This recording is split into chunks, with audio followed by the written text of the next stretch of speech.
ऐसा जो normal fake supplement है वो 400 रुपए में बन रहे हैं, वही सप्लीमेंट मार्केट में बेचे जा रहे हैं। पैसा कमाने के लिए मतलब किसी के लाइफ के साथ खिलवाड़ किया जाता है। अब वो 4,000 जो कंपनी बनाने में उसको लगा रही है, वो 400 में अगर बन रहा है तो सोचो उसमें क्या है क्या उसके अंदर। तो कुछ मतलब नहीं है वेट ज्यादा मार के, वेट तो गधे भी उठाते हैं, तो वेट उठा के क्या फायदा है। अब भी चल रहा है फिलहाल में कि बहुत लोग बोलते हैं कि मैं नेचुरल हूँ, नेचुरल हूँ, नेचुरल हूँ। अगर प्लेटो आ गया बॉडी में तो एक्सरसाइज छोड़ दो। अभी कैसा होता है क्या कि आज के जो ट्रेनर्स होते हैं ना, वो एक नंबर के आलसी होते हैं। वो अपना टाइम का वैल्यू समझते नहीं है। सर एक बहुत ही कंट्रोवर्शियल टॉपिक है, स्टेरॉइड्स वर्सेस फेक नेचुरल्स। आजकल बहुत सारे इन्फ्लुएंसर्स स्टेरॉइड्स यूज़ करते हैं अपनी बॉडी को एनहांस करने के लिए, बट ओपनली एक्सेप्ट नहीं करते हैं। दिल्ली वाले इवन बहुत सारे लोग सोचते थे कि क्या यार ट्रेनर मतलब क्या, मतलब गधा मजदूरी करने के लिए ट्रेनर क्या होता क्या है, सिर्फ पैसा देके सर्टिफिकेट लेना है। आज भी 80% ट्रेनर ऐसे ही है। अच्छा, यहाँ पे जो भी जॉब मुझे मिला या फिर किया मैंने, उसमें कुछ में ऐसा रिस्पेक्ट था ही नहीं। होता है कि कभी भी ना फ्रेंड सर्कल में वर्कआउट नहीं करना चाहिए, ग्रुप कभी नहीं बनाना चाहिए। सर वे प्रोटीन सेफ है क्या? एकदम पतला सा था, गांव से आया था और एकदम ऐसा अलग लगता था कि सब हंसते थे मेरे पे। एक अली सुलेमान करके बंदा था जो वसई श्री हैट्रिक मारा था, तो वो मुझे बोलता था हमेशा कहाँ से गड़े हुए मुर्दे को उठा के लेके आए, हमेशा मेरे को चिढ़ाते रहता था।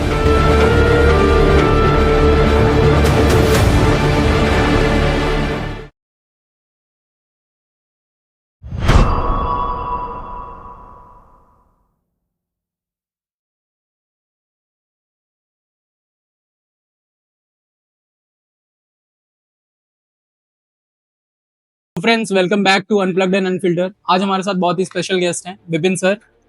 इनका 13+ एक्सपीरियंस है, वेरियस सर्टिफिकेशंस एंड ऑल। जानते हैं इनसे कुछ चीज़ों के बारे में, लेकिन पहले हम शुरुआत करते हैं एक नॉर्मल क्वेश्चन से। सर ऐसा कोई मिथ है जो बहुत कॉमन है लोगों में जिम के रिलेटेड? मिथ तो बहुत सारे हैं, फिटनेस को लेके लोगों में बहुत सारे मिथ है। अभी जैसे कि एक अब भी चल रहा है फिलहाल में कि बहुत लोग बोलते हैं कि मैं नेचुरल हूँ, नेचुरल हूँ, नेचुरल हूँ। बट नेचुरल बॉडी बनाना ये सबसे बड़ा मिथ है। कि देखो, नेचुरल बॉडी बनाने के लिए मिनिमम एक इंसान को ट्रांसफॉर्म करने के लिए 700 डेज लगता है। मिनिमम 700 डेज लगते हैं एक बॉडी को ट्रांसफॉर्म करने के लिए। चाहे वो आपका बोल सकते हो मेजोमॉर्फ में जाने के लिए, जो एंडोमॉर्फ या मेजोमॉर्फ होते हैं, एंडोमॉर्फ से मेजोमॉर्फ या फिर एक्टोमॉर्फ से मेजोमॉर्फ जाने के लिए, तो एक बॉडी को ट्रांसफर करने के लिए कम से कम 700 दिन लगते हैं मिनिमम। और लोगों को ऐसा लगता है कि नहीं उसने बॉडी बना लिया तो उसने क्या लिया वो कभी बताएगा नहीं। जैसे एक बहुत सारे ऐसे एग्जाम्पल्स है अपने पास। इसके बारे में हम लोग आगे और बात करेंगे हाँ। डीप में जब ये सेक्शन आएगा। उससे पहले एक और सवाल है, एक रैंडम क्वेश्चन है। अगर किसी सेलिब्रिटी को ट्रेन करने का मौका मिला आपको, तो आप किसे करना चाहेंगे? मतलब ऐसे विद्युत जॉम्पल। विद्युत जामवाल को? हाँ। कोई ऐसा स्पेसिफिक रीजन? मतलब बोल सकते हो बंदे की जो फ्लेक्सिबिलिटी है ना, वो बहुत सुपर्ब है। तो ऐसे बंदे को ट्रेन करने के लिए और उसके जो एक्सरसाइज इन ऑल जो भी है वो बहुत सुपर्ब है। तो अगर वैसा कुछ बंदा मिले ट्रेन करने के लिए तो मजा आएगा ट्रेन करने में। मैं आपको बताना चाहता हूँ गाइस, ये पॉडकास्ट हम लोग 1.5 महीने से प्लान कर रहे हैं, बट इवेंचुअली डिले होते जा रहा है। सर का शेड्यूल बहुत ज़्यादा बिजी रहता है, पर्सनल ट्रेनिंग बहुत सारे इनके पास क्लाइंट्स हैं। तो आज हमें इन्होंने लगभग 14 दिन डालते डालते आज इन्होंने हमें अपॉइंटमेंट दिया कि आज आप आओ, 2 घंटा ले लो। तो आज ये फाइनली ये पॉडकास्ट हो रहा है। Hope it will add some value to your life. तो सर फिटनेस जर्नी से स्टार्ट करते हैं, आपके फ्लैशबैक में चलते हैं। कहाँ से शुरुआत हुई आपकी फिटनेस जर्नी की? शुरुआत सब बोल सकते हैं, मैं जैसे अब यूपी से आया, मुंबई में आया। बट मुझे कौन समझ से ईयर में सर? कुछ 2012 2011 की बात है। 2011 में आया पहली बार जब मुंबई। तो ऐसे जॉब देखा यहाँ वहाँ पर, मुझे यहाँ का लैंग्वेज नहीं पसंद आ रहा था। जो लोग बात करते थे तू रे करके, तो वो जम नहीं रहा था। तू रे? हाँ, मतलब कैसे यहाँ पे वो जो अपने यहाँ पे बनारस में जो लैंग्वेज है, आप करके हम रिस्पेक्ट करके बात करते हैं। यहाँ पे कोई रिस्पेक्टफुली बात नहीं करता था। फिर थोड़ा बहुत छोटा मोटा जॉब किया तो उसमें और ऐसा लगा कि यार क्या ही कर रहा हूँ मैं, वहाँ से आके यहाँ पे क्या कर रहा हूँ। तो फिर मेरे जीजा जी थे बड़े वाले, उन्होंने मुझे सजेस्ट किया कि एक ट्रेनर का कोर्स कर सकते हो तुम, फिटनेस ट्रेनर का कोर्स कर सकते हो जो आगे फ्यूचर में जो तुम्हारे लिए अच्छा रहेगा। तो मैं बोला ठीक है, ट्राई करके देखते हैं। तो मैं K11 अकेडमी में गया, इंक्वायरी किया, फिर वहाँ पे देखा तो लोगों की बॉडी देखी वहाँ पे, तो मुझे लगा यार नहीं, मुझे भी जाना चाहिए। मैं गांव में था तो थोड़ा बहुत मतलब रनिंग वगैरह स्पोर्ट्स वगैरह में थोड़ा बहुत था। बट फिर वहाँ पे गया, जब अकेडमी में गया K11, तो फिर लगा कि नहीं करना चाहिए, कब चलो ठीक है। और जब कोर्स किया और जब मैं फ्लोर पे आया एज अ ट्रेनर बन के, तो मुझे वो लगा कि नहीं चलो ठीक है, एटलीस्ट बाकी काम से तो अच्छा है इसमें कि लोग एटलीस्ट सर करके बात कर रहे हैं, थोड़ा रिस्पेक्ट तो है। तो मैं वो सोच के बस लग गया कि चलो यार थोड़ा रिस्पेक्ट है इसमें, आगे अपन और करेंगे और अच्छे से रिस्पेक्टफुली सामने वाले को रिस्पेक्ट देंगे और सामने वाला अपने को रिस्पेक्ट देगा तो अपन आगे काम कर सकते हैं। बाकी तो ऐसा यहाँ पे जो भी जॉब मुझे मिला या फिर किया मैंने, उसमें कुछ में ऐसा रिस्पेक्ट था ही नहीं, कैसे भी बात करते रहते तो वो जम नहीं रहा था मुझे। तो फिर मैंने ये कोर्स करके फिर ये फील्ड में आया और धीरे धीरे फिर उस टाइम पे क्या था, थोड़ा स्ट्रगल था मेरे लिए कि बैकअप नहीं था कुछ अच्छा और बॉडी भी वैसी थी नहीं, मैं गांव से आया था एकदम पतला दुबला था। फिर थोड़ा टाइम मैंने स्ट्रगल करके फिर वो धीरे धीरे बॉडी को भी थोड़ा ग्रो किया, फिर एक एक करके नॉलेज को ग्रो किया मैंने, एक एक दो दो कोर्स करते गया और अब फिर धीरे धीरे अपना जिम भी बना लिया मैंने। तो ये है अपना जर्नी छोटा सा। अच्छा, कब फील हुआ कि मतलब जिम में ही फिटनेस में ही अपना करियर बनाना है? कोई ऐसा टर्निंग पॉइंट आया लाइफ में कि इसमें ही सेटल होना है अभी? सेटल मतलब पहले स्टार्टिंग में देखो जो भी है ना, इसमें सेटल होने का मेन रीजन मेरे बड़े वाले जीजा जी है। उन्होंने जो भी साथ दिया, उन्होंने जो भी गाइड किया, उनकी वजह से मैं टर्न हुआ कि नहीं मुझे यही करना चाहिए, ठीक है। क्योंकि वो ऑलरेडी पहले जिम वगैरह जाते थे, वो पर्सनल ट्रेनर वगैरह वहाँ पे हायर किए हुए थे, वो ट्रेनिंग लेते थे, तो उन्होंने मुझे मोटिवेट किया और वैसा लगा कि नहीं यार चलो अभी सामने वाला अपने साथ लगा हुआ है तो अपने को भी वो उसमें थोड़ा जाना चाहिए। फिर मैं घुसा और फिर मुझे इंटरेस्ट आते गया एक एक चीज़ में, फिर मज़ा आते गया कि चलो यार नहीं ये काम में मज़ा है, फिर उसको मैंने पैशन भी बना लिया पूरा अच्छे से। क्या नाम है जीजा जी का? गिरीश सिंह। गिरीश सिंह जीजा जी, थैंक यू। आपके मोटिवेशन की वजह से आज हमें विपिन सर जैसे ट्रेनर मिल गए। Thanks for your motivation and all. Sir, एक और चीज़ है कि बहुत सारे न्यू कमर्स जो जिनका पैशन है जिम को लेके, तो इवेंचुअली वो ट्रेन करते हैं धीरे धीरे, देन स्टडीज़ वगैरह को साइड में रख देते हैं, फिर एंड अप होते हैं एज अ ट्रेनर और फिर यहाँ पे उन लोगों को लाइफ बहुत खराब लगने लगती है बिकॉज सैलरी वगैरह इंडिया में ये मैं उस टाइम, अभी आज के हिसाब से नहीं बात कर रहा हूँ, उस टाइम मेन स्ट्रीम नहीं था। आज तो लोग आने लगे तो ट्रेनर्स अच्छा खासा कमा पा रहे हैं, बट उस टाइम जब ये मेन स्ट्रीम नहीं था तो आप पर्सनली कौन से स्ट्रगल फेस किए थे? क्योंकि स्टार्टिंग में आप भी जब ट्रेनर बनोगे आपके पास कोई क्लाइंट्स वगैरह कुछ नहीं होंगे। नहीं देखो कैसा है ना कि मैं स्ट्रगल स्टार्टिंग में फेस किया था, बट मुझे ज़्यादा स्ट्रगल नहीं करना पड़ा था क्योंकि मैंने क्लाइंट्स अच्छे स्टार्टिंग से ही बना लिए। बट अभी कैसा होता क्या है कि आज के जो ट्रेनर्स होते हैं ना वो एक नंबर के आलसी होते हैं। वो अपना टाइम का वैल्यू समझते नहीं है और कभी भी एक मैसेज डाल देंगे I am not feeling well, ठीक। और क्या होता है फिर उससे जो अपने पर्सनल क्लाइंट होते हैं ना वो इरिटेट होते हैं, जो क्लाइंट्स होते हैं वो इरिटेट होते हैं। अब वो अपना एंजॉयमेंट करने के चक्कर में फिर क्लाइंट टूटते हैं वैसे। बट मैंने कभी ऐसा सोचा ही नहीं। मैं जब स्टार्ट किया कुछ टाइम के बाद मैंने दोनों शिफ्ट में ड्यूटी करना चालू किया। फिर मैंने क्या किया कि एक शिफ्ट में मैं फ्लोर पे रहता था और फर्स्ट शिफ्ट में मॉर्निंग में मैं क्या करता था, योगा सिखाने जाता था, इवन फ्रीलांसिंग करता था। तो मैंने कभी ये टाइम देखा ही नहीं कि यार टाइम क्या होता है। और आज के ट्रेनर्स क्या करते हो, टाइम देखते हैं, यार नहीं मेरा टाइम हो गया बस मुझे उसी टाइम पे आना है, उसी टाइम पे जाना है, या तो फिर वो छुट्टी के लिए बस। तो फिर क्लाइंट उसमें नहीं बन पाते और नाम खराब होता है कि ट्रेनर्स के पास पैसा नहीं है या ट्रेनर पैसा नहीं कमा सकता। ऐसा नहीं है, और वो टाइम ही नहीं देना चाहते कोई भी XYZ। अभी 80% 90% ट्रेनर का वही हाल है। वो पैसा तो देते हैं कोर्स करने के लिए भी, इवन अभी अगर उनसे वो कोर्स से रिलेटेड भी क्वेश्चन किया जाए तो पैसा दिए क्योंकि उनको सर्टिफिकेट चाहिए था, ऐसे पैसा दिए, और उनको नॉलेज लेना नहीं है, सिर्फ पैसा दे के सर्टिफिकेट लेना है। आज भी 80% ट्रेनर ऐसे ही है। तो क्या है, कहाँ से उनको मिलेगा PT, कहाँ से मिलेगा या फिर कैसे होगा उनका? तो वो पहले अपने आप में देखना चाहिए कि यार नहीं मैं किसी चीज के लिए पैसा दे रहा हूँ तो कोर्स करना है तो अच्छे से पहले नॉलेज लूँ और वही नॉलेज मैं सामने वाले को दूँ। बट यहाँ नहीं, यहाँ सिर्फ शॉर्टकट में सबको पैसा कमाना है तो नहीं हो पाएगा वो। उसके लिए मेहनत करना पड़ेगा जो आज के ट्रेनर नहीं करना चाहते। ठीक है सर, इसी को लेके एक फॉलोअप क्वेश्चन है कि जिस टाइम आपने शुरुआत किया तब तो मेन स्ट्रीम नहीं था बिकॉज इंस्टा वगैरह ट्रेंड्स आ गए, मूवीज आ गए, बॉडी दिख के लोग जिम वगैरह चालू कर दे, लेकिन जब आपने चालू किया था तो ये मेन स्ट्रीम नहीं था। तो आप जब इसको करियर एज अ चूज करने गए तो फैमिली वालों का क्या रिएक्शन था? बिकॉज उस टाइम तो इसको करियर देखा भी नहीं जाता होगा, हो सकता है, तो क्या रिएक्शन था बताइए। बोल सकते हैं कि फैमिली वाले, इवन बहुत सारे लोग सोचते थे कि क्या यार ट्रेनर मतलब क्या, मतलब गधा मजदूरी करने के लिए ट्रेनर क्या होता क्या है। मैं यूपी से हूँ, तो मैं जब कोर्स वगैरह करके 1-2 साल जॉब करके जब मैं गाँव गया था तो लोगों को लगता था क्या ट्रेनर, क्या मतलब तुमको और कुछ काम नहीं मिला क्या, ट्रेनर क्यों? तो उनको इसका इम्पोर्टेंस ही नहीं पता था कि ट्रेनर्स क्या है। बट लेकिन उस टाइम पे मुझे पता चल गया था कि नहीं आने वाले टाइम में देखो इसका ही फ्यूचर है, क्योंकि मैंने अच्छे से उस टाइम स्टडी किया था। तो मुझे पता था कि आगे चल के जो हमारा इंडियन कल्चर चल रहा है या फिर जो हमारे फूड चल रहे हैं इंडियन, वो आने वाले टाइम में मेडिकल को लेके इतना सारा प्रॉब्लम आने वाला है, मेडिकल हिस्ट्री सबको इतनी आने वाली है कि इसका क्रेज आने वाला ही है, इसका अवेयरनेस बढ़ने वाला ही था। इवन अभी मुंबई में जैसे चल रहा है वैसे बाकी स्टेट में भी अभी वो होने वाला है। जैसे अभी छोटे छोटे अभी अपना यूपी का ही ले लो, ठीक है, मैं यूपी से हूँ, पर अभी वहाँ पे भी लोग अब से ऐसा देखते हैं कि नहीं जिम क्या। बट आने वाले टाइम पे जो डॉक्टर्स का रिकमेंड है वो इस पे ही जाएगा कि भाई आप अपना वजन कम करो, फिटनेस पे ध्यान दो। तो फिटनेस पे ध्यान देने के लिए उनको जिम जाना ही पड़ेगा। तो वैसा। ठीक है सर, भाई आपके जिम और ट्रेनिंग फिलोसफी के बारे में बात करते हैं। जब कोई एक न्यू कमर जिम में आता है एज अ पर्सनल क्लाइंट आपके लिए, ओके, तो आप उसका कैसे, मतलब उसने कभी जिम, कभी डंबल नहीं छुआ है, कभी अच्छे से डाइट वगैरह नहीं, तो आप उसको कैसे डिसाइड करते हैं उसका प्लान वगैरह, जिम रूटीन? देखो कैसा होता है ना, फिटनेस का सही मतलब अभी पहले जब क्लाइंट अगर आता है तो मेरे हिसाब से मैं मेरे क्लाइंट्स को क्या करता हूँ, सबसे पहले उसकी मेडिकल हिस्ट्री, सबसे पहले उसका मेडिकल हिस्ट्री पूछता हूँ, उसके फैमिली का मेडिकल हिस्ट्री पूछता हूँ। अगर उसको कुछ है या फिर उसके फैमिली को कुछ है जो जेनेटिक्स से उसको आ सकता है, उसके बारे में पहले अपन बात करते हैं। फिर उसके न्यूट्रिशन के बारे में अपन बात करते हैं। फिर एक फिटनेस टेस्ट का ट्राई करता हूँ कि मैं उसका फिटनेस टेस्ट ले लूँ। उसके हिसाब से फिर अपने को पता चलता है कि वो कितना कैपेबल है और क्या कर सकता है आगे।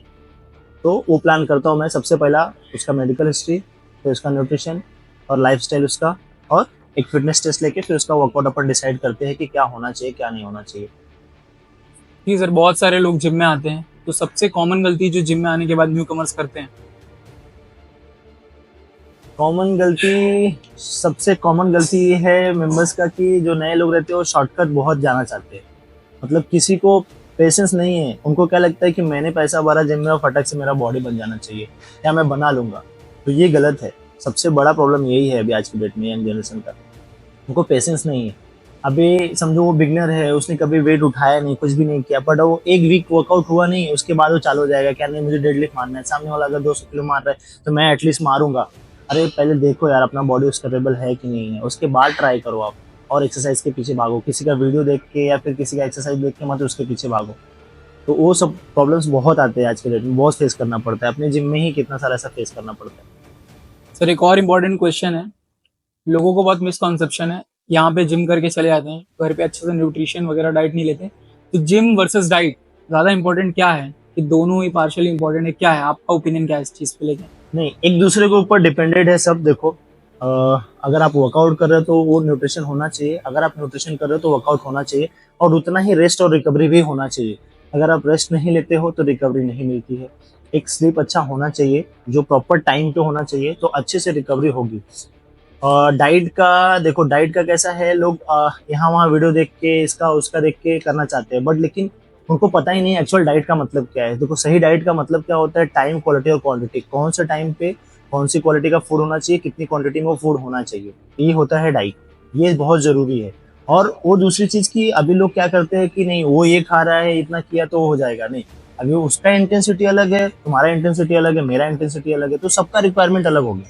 तो वो रिक्वायरमेंट के हिसाब से जाना चाहिए, ना कि उसका देख के क्या किया चलो बस वर्कआउट किया। या तो कुछ लोग तो ऐसे है कि भाई बस जिम करते हैं, जिम में आ गए, वेट वेट उठाना है, वेट उठाना है, गधे जैसा बस उठाना है, और उसका कुछ मतलब है क्या? अगर न्यूट्रिशन नहीं है तो मसल को रिपेयर करने के लिए क्या है, उसकी हाइपरट्रॉफी करने के लिए क्या है? आप जब तक यंग हो तब तक आप उठा सकते हो वजन, उसके बाद क्या? सर अभी हम लोग न्यूट्रिशन के बारे में बात कर रहे हैं, तो सर आप अपने न्यूट्रिशन के सर्टिफिकेशन के बारे में ज़रा बताइए कि आपने क्या क्या इसके बारे में नॉलेज गैदर की है, सर्टिफिकेशन क्या क्या किए हैं? देखो इसमें सबसे बड़ा हेल्प करने वाला है इंसान मेरा, जो न्यूट्रिशन का इवेंट प्रोग्रामिंग का जो हेल्प करने वाला बंदा है वो साहिल दरड़िया करके। साहिल दरगे? साहिल दरड़िया, साहिल दरड़ी। हाँ अभी फिलहाल में यूएस में है वो बंदा। उसने यहाँ से डीवाई पाटिल से मास्टर्स किया हुआ था इसमें। वो बंदे ने मुझे काफ़ी हेल्प किया था ये सब सिखाने के लिए, और कैसे करना चाहिए क्या करना चाहिए, मैं प्रोग्रामिंग, न्यूट्रिशन और न्यूट्रिशन में क्या क्या सब। अभी वो बंदा यूएस में है, बट लेकिन उसने बहुत हेल्प किया था उस टाइम पे जब यहाँ पे था।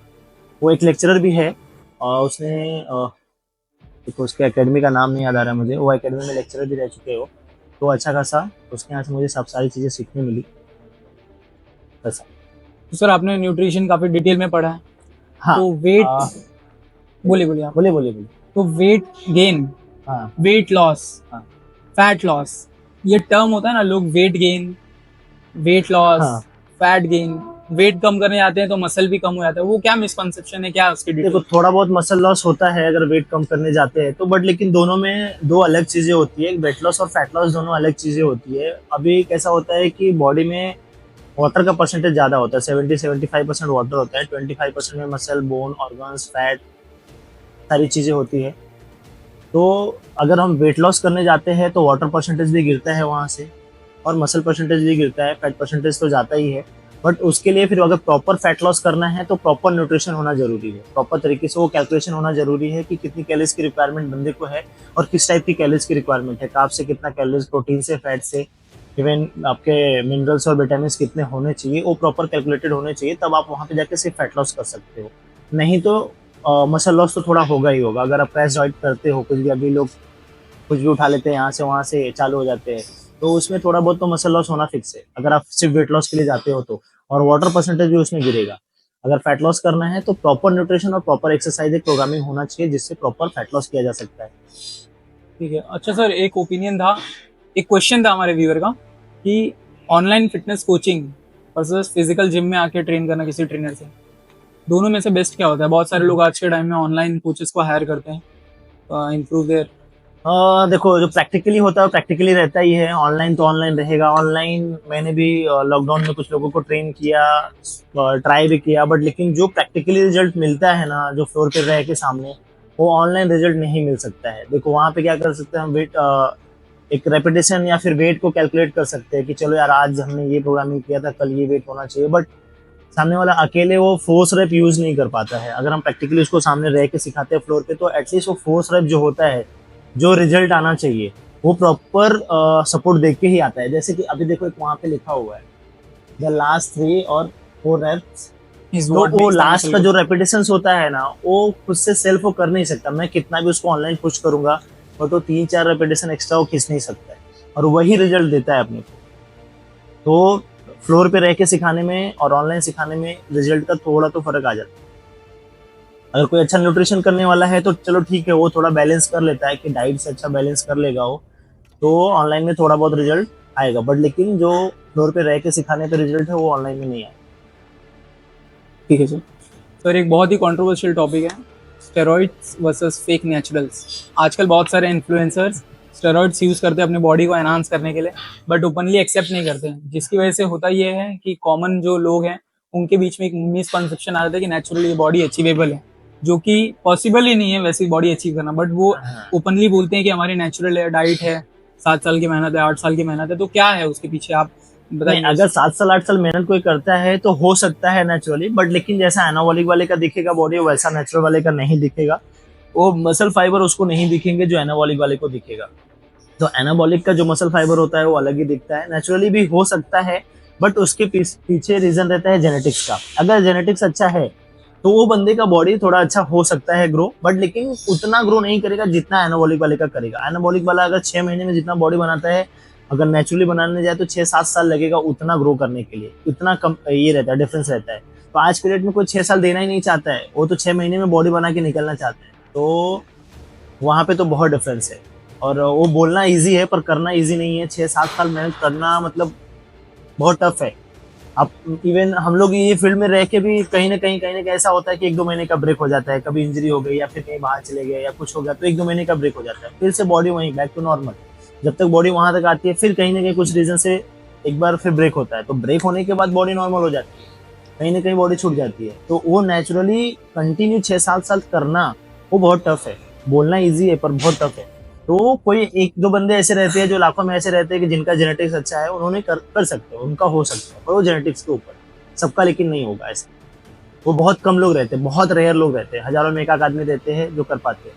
और उसमें से कुछ तो ऐसे रहते हैं कि अगर उसका जेनेटिक्स अच्छा है, उसको पता ही नहीं उसका जेनेटिक्स अच्छा है, उसको जिम जाना भी चाहिए कि नहीं, तो वो जिम ही नहीं जाता है और उसका जेनेटिक्स अच्छा है। ऐसा भी होता है। ठीक है सर। सो ये जो इन्फ्लुएंसर्स है जो ओपनली एक्सेप्ट नहीं करते और बार बार अपनी वीडियोस में बोलते हैं कि नेचुरल हूँ, तो इनकी वजह से होता ये जो नॉर्मल जिम गोअर्स है, जो यंग टीनेजर्स है, जिनको इसके बारे में नॉलेज नहीं है, वो फिर प्रेशर फील करते हैं कि ये एक्सरसाइज उसका ही वर्कआउट प्लान में फॉलो कर रहा हूँ, मेरी बॉडी नहीं बन रही है, इवेंचुअली डिमोटिवेट होकर जिम छोड़ दे। तो इसके बारे में क्या ओपिनियन है आपका? तो वही तो इतने साल से मैं खुद भी वही झेल रहा हूँ कि वही होता है कि लोग क्या करते हैं कि उनको लगता है कि नहीं उसकी बॉडी हो गई, मैं भी वही कर रहा हूँ, मेरी बॉडी नहीं हो गई, जिम छोड़ के चले जाते हैं। उसमें नुकसान जिम ओनर्स का होता है, जो हम काफी टाइम से हम लोग फेस कर रहे हैं। वो चीज उनको समझना चाहिए कि यार जो हम वीडियो देखते हैं या फिर जो बोलते हैं, कभी हमने उनसे मिले क्या? कभी हम उनके साथ वर्कआउट किए क्या, कभी हमने उनका न्यूट्रिशन देखा क्या, हमने उनका कभी लाइफस्टाइल देखा क्या, हमने सिर्फ उनका खाली वीडियो देखा, हमने उनका लाइफस्टाइल कभी नहीं देखा।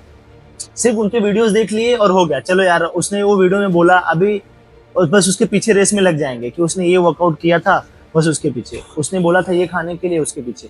अरे लेकिन उसका खुद का तो लाइफस्टाइल देखो, उसका खुद का न्यूट्रिशन और उसका खुद का वर्कआउट तो देखो कि कभी उसने क्या किया, क्या करके उसने किया है। वो नहीं देखने जाते, खाली उनका वीडियो देखते हैं। तो वो गलत है ना। उसके साथ अगर इतना, जब आप उसको फॉलो कर ही रहे हो अगर इतना है, तो उसके साथ एक बार जुड़ो, उसके पास जाओ, देखो वो क्या करता है। या तो एक काम करो, उसको ही बोलो कि एक काम करते हैं सर, मैं आपको ये करता हूँ, आपसे पीटी लेता हूँ, आप मेरा बॉडी बना के दो नेचुरली, फिर देखो क्या देता है। फिर आपको समझ में आएगा, 2-3 महीने बाद आपको खुद ही समझ में आएगा कि जैसे आपका बॉडी 2-3 महीने वो आपसे जब ट्रेनिंग आप उससे लोगे, उसके बाद धीरे धीरे धीरे धीरे एक एक चीज वो ऐड करते जाएगा, थोड़ा बहुत न्यूट्रिशन यहाँ वहाँ से लेके बताएगा, या तो फिर किसी से लेके डाइट आपको देगा, और उसके बाद ऑटोमेटिक वो एनाबॉलिक पे लेके जाएगा, खुद ही समझ में आ जाएगा कि क्या था। कोई भी हो, कोई भी एक्सवाइज जो भी वीडियो बना रहे हैं। एक और बड़ा क्वेश्चन सर, स्टेरॉइड सेफ है क्या? नहीं, सेफ तो नहीं है, बट अगर देखा जाए तो सेफ भी है और नहीं भी है। मतलब 90% तो नहीं है, 10% अगर उसके अच्छे प्रिकॉशंस लेके किए जाए तो किए जा सकते हैं, बट वो प्रिकॉशंस लेने के लिए बहुत खर्चा है। नॉर्मल अभी जनरल पॉपुलेशन उसके पीछे भागती है कि चलो यार मैं भी ले लेता हूँ, उसका बॉडी हुआ था कर लेता हूँ, बट लेकिन वो सेफ है नहीं। उसका प्रिकॉशन लेना बहुत कॉस्टली आता है, वो सब प्रिकॉशन लेके जाना बहुत महंगा पड़ता है, और लॉन्ग टाइम तक उसको मेंटेन करना तो और भारी है। तो सेफ तो नहीं बोल सकते उसको। तो सर अगर कोई फिटनेस जिम गोअर है, उसको कॉम्पिटिशन्स वगैरह खेलने हैं जो कि नेचुरली पॉसिबल नहीं है, तो उसको क्या समझना ज़रूरी है, क्या चीज़ें ध्यान में रख के उसको एनाबॉलिक से स्टेरॉइड्स पे जाना चाहिए?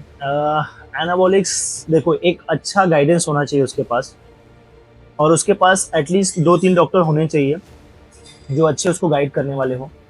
कार्डियक का डॉक्टर कंपलसरी उसके साथ होना चाहिए, और एक दो अच्छे डॉक्टर्स और उसके साथ में होने चाहिए। जैसे क्या होता है कि एनाबॉलिक्स लेने के बाद फटक से फीवर्स वगैरह आते हैं, तो डॉक्टर कभी भी कोई भी मेडिसिन दे देते हैं कि चलो यार नॉर्मल उसको ये पैरासीटामोल दे दिया, ये दे दिया, वो दे दिया, बट लेकिन वो बार बार उसको फीवर आते रहते हैं। तो वो डॉक्टर्स होना उसके साथ में जरूरी है कि वो आता क्यों है। एक्चुअली वो आता ऐसा है कि जब वो इंजेक्ट करते हैं, जब वो मेडिसिन इंजेक्ट करते हैं तो प्रॉपर तरीके से उनको इंजेक्ट करने आना चाहिए। मेन रीज़न वो होता है कि अगर इंजेक्ट बरोबर हुआ नहीं तो फीवर आना ही है, वो अगर इंट्रामसल नहीं गया तो फीवर आना ही है। और इंजेक्शन का जो डिग्री होता है, क्या नॉर्मल जो डॉक्टर 45 या 60 डिग्री में इंजेक्ट करते हैं, पर वो 180 डिग्री में इंजेक्ट करना चाहिए, तो प्रॉपर तरीके से वो सेफ साइड रहता है, थोड़ा सेफली वहां से हो जाता है।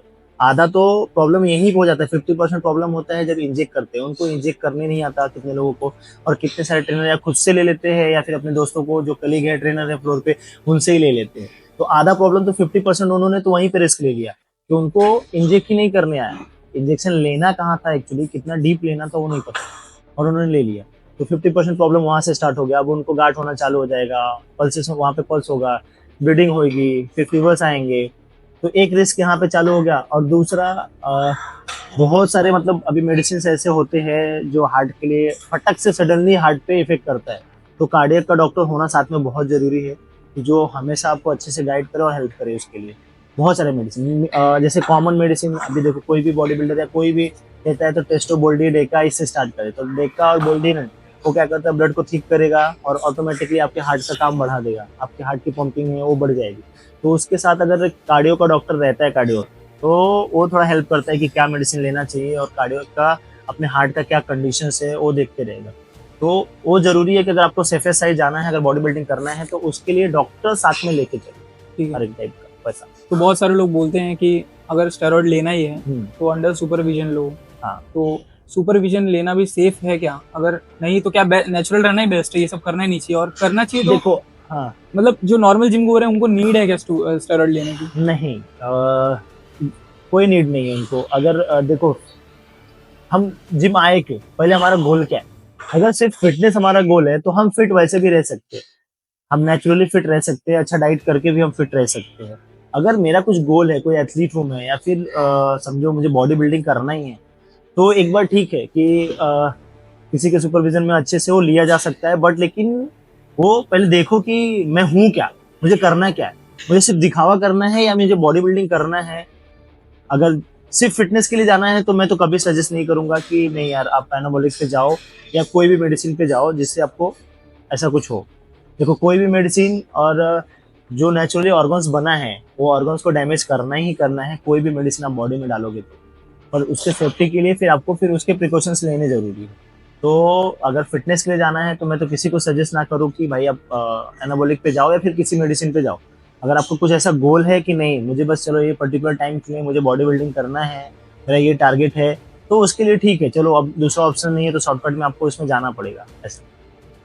और सर आजकल के फेक नेचुरल स्लैश इन्फ्लुएंसर्स की वजह से लोगों में सप्लीमेंट्स का, अननेसेसरी सप्लीमेंट्स का बहुत ज़्यादा हाइप है। तो आपको आप क्या क्या कहते हैं कि कौन से सप्लीमेंट्स रियली नेसेसरी हैं और वेस्ट हैं जो नहीं लेने चाहिए? नहीं, डिपेंड करता है। जैसे मैंने अभी पहले एक टॉपिक बताया कि सही टाइम और क्वालिटी और क्वांटिटी। तो टाइम और क्वालिटी जो होती है ना, क्वांटिटी और क्वालिटी जो होती है ना, वो एक हर चीज का एक पर्टिकुलर टाइम होता है। समझो वो बंदा बिगनर है, अभी उसने जिम ज्वाइन नहीं किया, अभी 2-3 दिन पहले एक संडे की बात है, विवेक सर ड्यूटी कर रहे थे यहाँ पे, एक मेंबर है वो बोलता है कि मैं क्रेटीन ले लूँ क्या। एक वीक हुआ उसको मेंबरशिप लेके यहाँ पे, और वो बंदा कल सुबह आया था 9 बजे के आसपास, मेरे को बोलता है कि सर मैं क्रेटीन लूँ क्या।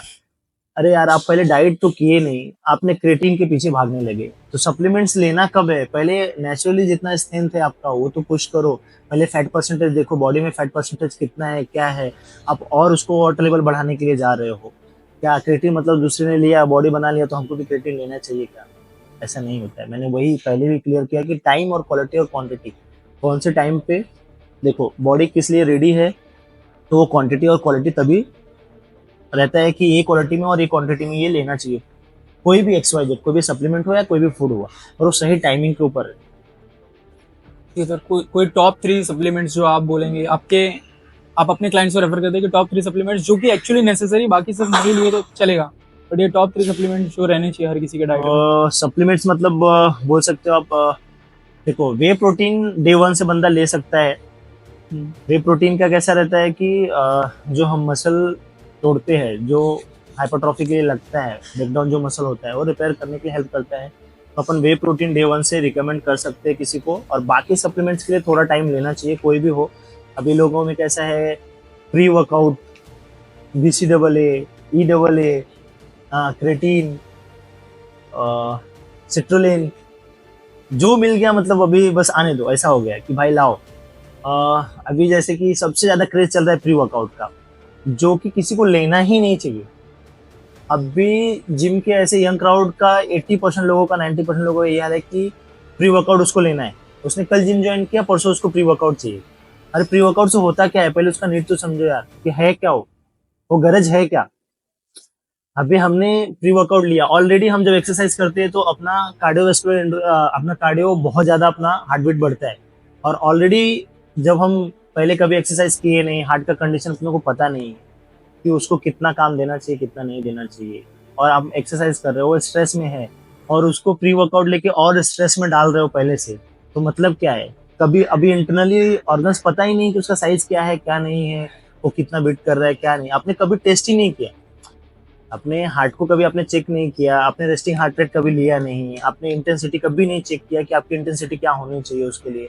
और नहीं, एक दोस्त ने ये किया कि चलो यार उसने प्री वर्कआउट लिया तो हम भी प्री वर्कआउट ले लेते हैं, बट उसकी गरज ही नहीं है। बहुत ज्यादा क्या कम होगा यार, अगर वो 50 मारे तो मैं 40 मारूंगा, अगर वो 40 मार रहा है मैं 30 मारूंगा, अगर वो 10 से मार रहा है मैं 5 से मारूंगा। वेट कोई मायने नहीं रखना है बॉडी बनाने के लिए। देखो इंटेंसिटी चेंज करने के अलग अलग बहुत सारे तरीके होते हैं, वो चेंज करो। वो सिर्फ इतना ही हेल्प करता है, आपका जो सेंट्रल नर्वस सिस्टम रहता है उसको बस एक्टिव रखता है, और आप ज्यादा वेट मारते हो तो कुछ मतलब नहीं है वेट ज्यादा मार के, वेट तो गधे भी उठाते हैं, तो वेट उठा के क्या फायदा है। प्रॉपर तरीके से बस वो एक होना चाहिए, शेड्यूलिंग होना चाहिए कि नहीं मेरा हाइपरट्रॉफी का प्लान क्या है, वो प्लान को अगर फॉलो करेंगे, अगर हाइपरट्रॉफी प्लान अपने पास रहेगा तो ऑटोमेटिक अपन उसको हाइपरट्रॉफी कर सकते हैं, ना कि प्री वर्कआउट लेके अपना बॉडी बना सकते हैं। वो गलत है, वो तो बिल्कुल नहीं लेना चाहिए। ठीक है सर, अब एक न्यू सेगमेंट ओपन करते हैं, advices for beginners to advance trainers. इसमें मैं आपसे कुछ क्वेश्चंस पूछूंगा, आप उसको बस्ट करिए बस, ठीक है। फिटनेस लेवल के हिसाब से बात करते हैं, बिगिनर जो 0 to 6 मंथ हुआ है जिनको ट्रेन करते करते हैं, उनको किस चीज़ पे सबसे पहले ध्यान देना चाहिए बिगिनर्स को? बिगिनर्स के लिए देखिए एक ऐसा है कि फॉर्म एंड टेक्निक पहले ध्यान देना चाहिए उनको। जब जिम ज्वाइन करते हैं तो एक्सरसाइज जब करने आते हैं तो उनको फॉर्म एंड टेक्निक्स के लिए ध्यान देना चाहिए। और पहला अगर अपना फॉर्म एंड टेक्निक और अपना बॉडी पोस्चर्स प्रॉपर है तो हम अच्छे से उसको आगे अपनी इंटेंसिटी को आगे कन्वर्ट कर सकते हैं हाई इंटेंसिटी में। जैसे अभी 6 महीने आपने बोला, तो 6 महीने में तो अच्छा खासा इंटेंसिटी हम बढ़ा सकते हैं। बिगिनर से इंटरमीडिएट, सेमी इंटरमीडिएट, एडवांस तक जा सकते हैं। बट स्टार्टिंग जो है बेस अच्छा होना चाहिए, उसके लिए अपने को एक्सरसाइज अच्छे से स्टार्ट करना चाहिए पोस्चर्स के साथ। ठीक है सर, इसी में कॉमन मिस्टेक्स जो बिगिनर्स करते थे जिम ज्वाइन करने के बाद।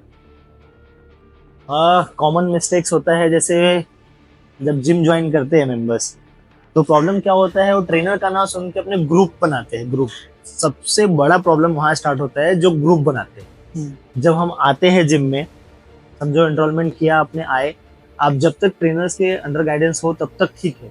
अब जिस दिन दोस्तों के चक्कर में या फिर जब फ्रेंड सर्कल जब जिम में जो बनती है, जब आप उसके चक्कर में भागते हो, सबसे बड़ा प्रॉब्लम वहां से स्टार्ट होता है। वो यंग रहते हैं, उनको समझता नहीं है, चलो उसने ये एक्सरसाइज किया, आप उसके साथ एक्सरसाइज करने जाते हो, आपने पोस्चर्स पे ध्यान नहीं दिया। फिर ट्रेनर्स भी क्या होते हैं बेचारे, वो डिमोटिवेट होते हैं और छोड़ देते हैं कि नहीं यार, वो तो अभी ग्रुप में एक्सरसाइज कर रहे हैं, अपने दोस्तों के साथ कर रहे हैं, तो मैं क्या सिखाने जाऊँ। तो उसका दोस्त कुछ बोलता है, ट्रेनर्स को कमेंट करता है। सबसे बड़ा प्रॉब्लम होता है कि कभी भी ना फ्रेंड सर्कल में वर्कआउट नहीं करना चाहिए, ग्रुप कभी नहीं बनाना चाहिए। आप खुद का वर्कआउट खुद करो, और जो भी वहाँ पे इंस्ट्रक्टर है आप उससे पूछो, और उसके साथ उसके गाइडेंस में आप वर्कआउट करो। एक्चुअली सबसे सर, बड़ा मिस्टेक है या ग्रुप बना के। ये चीज़ बहुत ज़्यादा फील की है अभी इंडियन फिटनेस में। एक साकेत गोखले करके यूट्यूबर हैं, उनका सबसे बड़ा नाम है। तो उन्होंने भी अपने ट्रेनिंग और पॉडकास्ट के दौरान बार बार ये चीज़ रिपीट की कि जिम जो है वो ट्रेनिंग की जगह है, सोशलाइजिंग करने की जगह नहीं है। हाँ। और वो चीज़ एक्चुअली हम लोग भी जिम में आते तो लोग 4-4, 5-5 के ग्रुप में सेम वर्कआउट, सेम मसल को ट्रेन करते हैं, बाकी पूरा मशीन ऑक्यूपाई कर लेते हैं। और इवेंचुअली ट्रेन करने का जो पीरियड है 45 मिनट्स, 1.5 जो रहना चाहिए, वो 3-3 घंटे बिताते हैं जिम में। हाँ। तो उसके ऊपर आपका क्या टेक है टाइम को लेके? देखिए, कैसा है कि टाइम जो होता है ना एक्सरसाइज करने के लिए, अगर मैं देखूँ तो अगर मुझे हाइपरट्रॉफी करना है, अगर हाइपरट्रॉफी मेरा प्लान है, तो हाइपरट्रॉफी के लिए मुझे लगता है कि 60 to 70 मिनट मैक्सिमम होना चाहिए एक्सरसाइज। 60 to 70 minute. हाँ, 1 घंटे 10 मिनट से ज़्यादा एक्सरसाइज नहीं होना चाहिए अगर मैं हाइपरट्रॉफी के लिए जा रहा हूँ तो। ठीक है, अगर मेरा फैट लॉस गोल है तो थोड़ा मैं कार्डियो में और टाइम दे सकता हूँ। वेट ट्रेनिंग के बाद थोड़ा कैलोरीज ज़्यादा यूज़ करने के लिए कार्डियो में अपन टाइम दे सकते हैं, बट वो कार्डियो के लिए, वेट ट्रेनिंग के लिए नहीं। बट यहाँ पे क्या होता है, अभी मैंने जैसे पहले भी बताया कि ग्रुप बाजी जो होता है ना ग्रुप में, अब वहाँ पे ही देखो इंजरी वहीं पे होती है, इंजरी भी वहीं पे होती है, और जिम का भी नाम वहीं पे खराब होता है। कैसे? क्योंकि वो ग्रुप में जब एक्सरसाइज चालू करते हैं, अभी उसका फ्रेंड उसने 50 केजी लिफ्ट किया, तो दूसरा अभी उसको 4 महीना हुआ नहीं जिम ज्वाइन करके, 2 महीना हुआ नहीं जिम ज्वाइन करके, तो ग्रुप में ज्वाइन हो गया और वो ग्रुप में बोलेगा यार नहीं मेरा फ्रेंड तो 50 मार रहा है तो एटलीस्ट मैं 40 तो मारूंगा, और वो उसको मोटिवेट करेगा, चल चल चल चल तू चल, मैं हूँ तेरे पीछे, चल चल चल चल चल चल तू चल, मैं हूँ तेरे पीछे। और उसको पता ही नहीं कि कब कितना सपोर्ट देना चाहिए, फोर्स रैप क्या होता है, उसका मसल कब तक यूज करने दो, वो उनको पता ही नहीं, बस उसको जबरदस्ती का वेट उठवा दिए, तो क्या होगा वहां पे फिर इंजरी होती है। यही सब प्रॉब्लम्स होते हैं जिम में। और इवन फिर जब 3 घंटे 4 घंटे खींचते हैं और वो क्राउड को लेके, फिर ऐसे मेंबर्स बहुत सारे प्रॉब्लम्स आते हैं उस जिम को लेके। फिर सर आपने एक चीज़ तो क्लियर कर दी कि सप्लीमेंट्स कौन कौन से नेसेसरी है, और प्रोटीन तो डे 1 से ले सकते हैं, but sir way protein safe है क्या? हाँ, वे प्रोटीन सेफ है, बट अभी का मार्केट जो चल रहा है, थोड़ा सा प्रॉब्लम ये है कि मार्केट में लोग पैसा कमाने के लिए वे प्रोटीन को क्या कर रहे हैं कि चाहे एक्सपायर हो गया है कुछ प्रोडक्ट, उसका एक्सपायरी चेंज कर दिए जा रहे हैं, या तो जैसे फेक सप्लीमेंट्स होते हैं। अभी वो कंपनी बनाने में उसको खर्चा कर रही है 4,000 रुपए, पर वो ऐसा जो नॉर्मल फेक सप्लीमेंट है वो 400 रुपए में बन रहे हैं, वही सप्लीमेंट मार्केट में बेचे जा रहे हैं। पैसा कमाने के लिए मतलब किसी के लाइफ के साथ खिलवाड़ किया जाता है। अब वो 4,000 जो कंपनी बनाने में उसको लगा रही है, वो 400 में अगर बन रहा है तो सोचो उसमें क्या है क्या उसके अंदर, वो तो अपने को नहीं पता है ना, तो कैसे बोल सकते हैं सेफ है।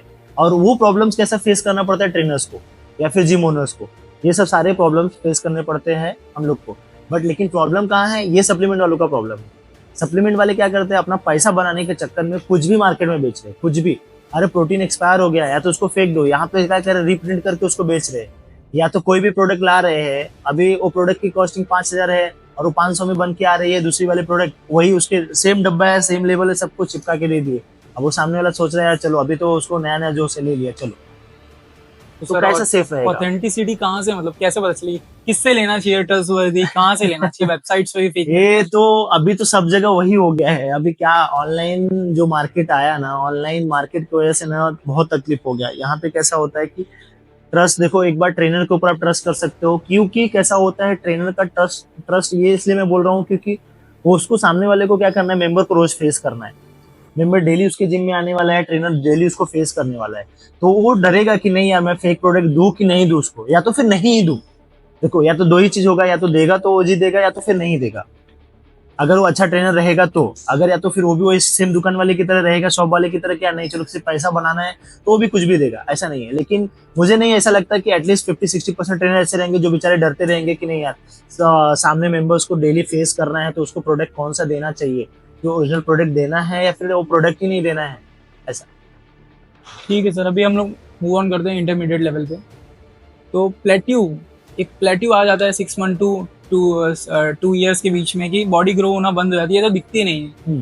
तो वो प्लेट्यू कैसे ब्रेक करे वो जो इंटरमीडिएट ट्रेनर्स है? हाँ, प्लेटो ब्रेक करने के दो तरीके होते हैं। एक तो देखो जो प्रोग्रामिंग होता है, प्रोग्रामिंग एक शेड्यूल होता है, मतलब एक लीनियर होता है और एक होता है हाइपरट्रॉफी। मतलब उसमें कैसा होता है, लीनियर रिट्रेनिंग, लीनियर रिट्रेनिंग, वो एक प्रोग्रामिंग की जाती है, वो पूरे 2 महीने या 3 महीने की प्रोग्रामिंग की जाती है, 1 महीने की या 2 महीने की, ऐसे एक ही दिन प्रोग्रामिंग किया जाता है। समझो अभी मेरे बॉडी में प्लेटो आया हुआ है, या तो फिर मैं प्रोग्रामिंग करने जा रहा हूँ हाइपरट्रॉफी या फैट लॉस का, तो आज मैं प्रोग्राम जो बनाऊंगा ना वो पूरे महीने का प्रोग्राम बनाऊंगा, या फिर 2 महीने का पूरा प्रोग्राम बनाऊंगा।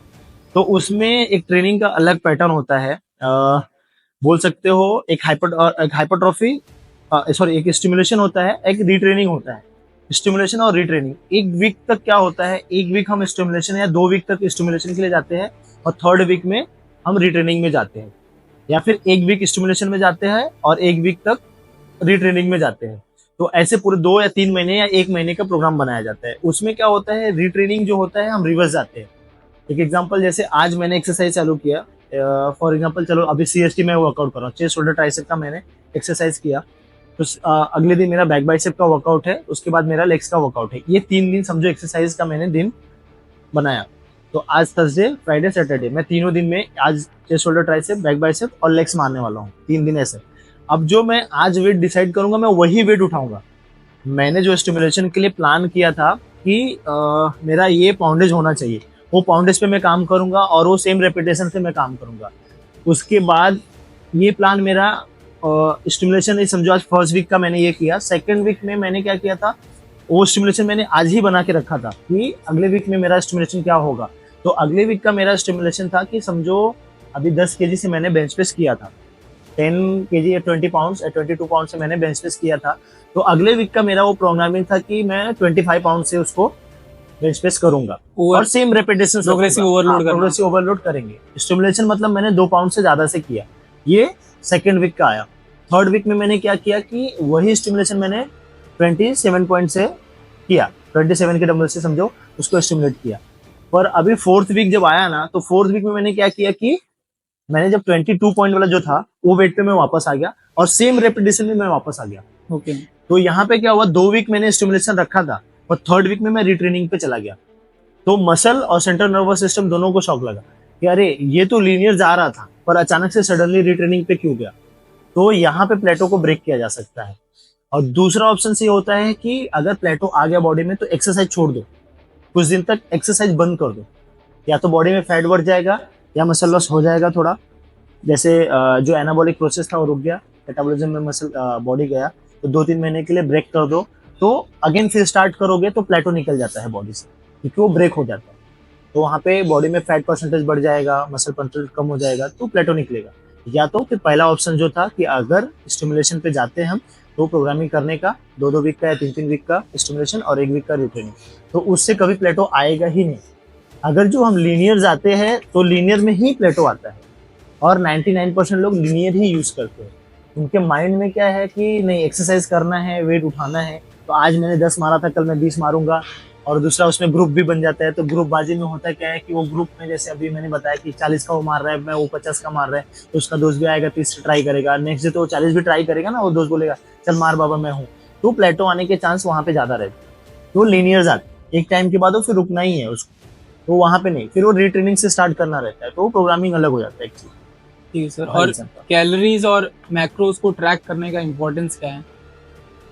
अह, देखो बॉडी बनाना है तो उसको तो ट्रैक करना ही पड़ेगा। सर अभी सिंपल एकदम। बहुत सारे व्यूअर्स को इसका नॉलेज नहीं है, कैलोरीज, मैक्रोज, माइक्रोज, इसके बारे में आप थोड़ा इन्फो दीजिए। देखो, अभी जैसे सिंपल सा मैंने बोला कि अगर बॉडी बनाना है तो इसको ट्रैक करना जरूरी है। हम बॉडी की रिक्वायरमेंट अगर इतनी है, इतनी कैलोरीज की रिक्वायरमेंट है और इतने विटामिन की रिक्वायरमेंट है, हम नहीं देते हैं उसको, तो बॉडी ऑलरेडी स्ट्रेस में रहती है। जैसे अभी माइक्रोन्यूट्रिशन वैसा होता है।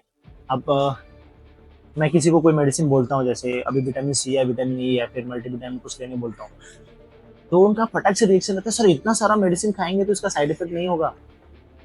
तो मैं वही सोचता हूँ यार, आप जिम ज्वाइन करने से पहले ये नहीं सोचे कि मैं अगर इतना वेट उठाऊंगा, मसल उतनी क्वांटिटी में अगर टूटेगा, तो तब उसके पीछे नहीं सोचे कि उसके रीजन क्या थे, कि यार मैं वे जिम तो ज्वाइन कर रहा हूँ, मसल टूट रहा है, अगर वो डिहाइड्रेट होगा तो कैसे, क्या करेंगे उसके लिए। तो वो तो होना जरूरी ना उसके साथ में, कि मेडिसिन जो अपन मल्टीविटामिन वगैरह देते हैं या बोलते हैं लेने के लिए, तो वो क्या होता है, देखो सेफ साइड के लिए जाता है। अभी हम नेचुरल कुछ नहीं कर रहे हैं, तो जो भी खा रहे हैं चलो ठीक है, बॉडी चल रही है, बट हमने बॉडी को एक्स्ट्रा काम दिया, तो एक्स्ट्रा न्यूट्रिशन उसको लगता ही लगता है। वो कैलकुलेट करना जरूरी है, बहुत जरूरी है।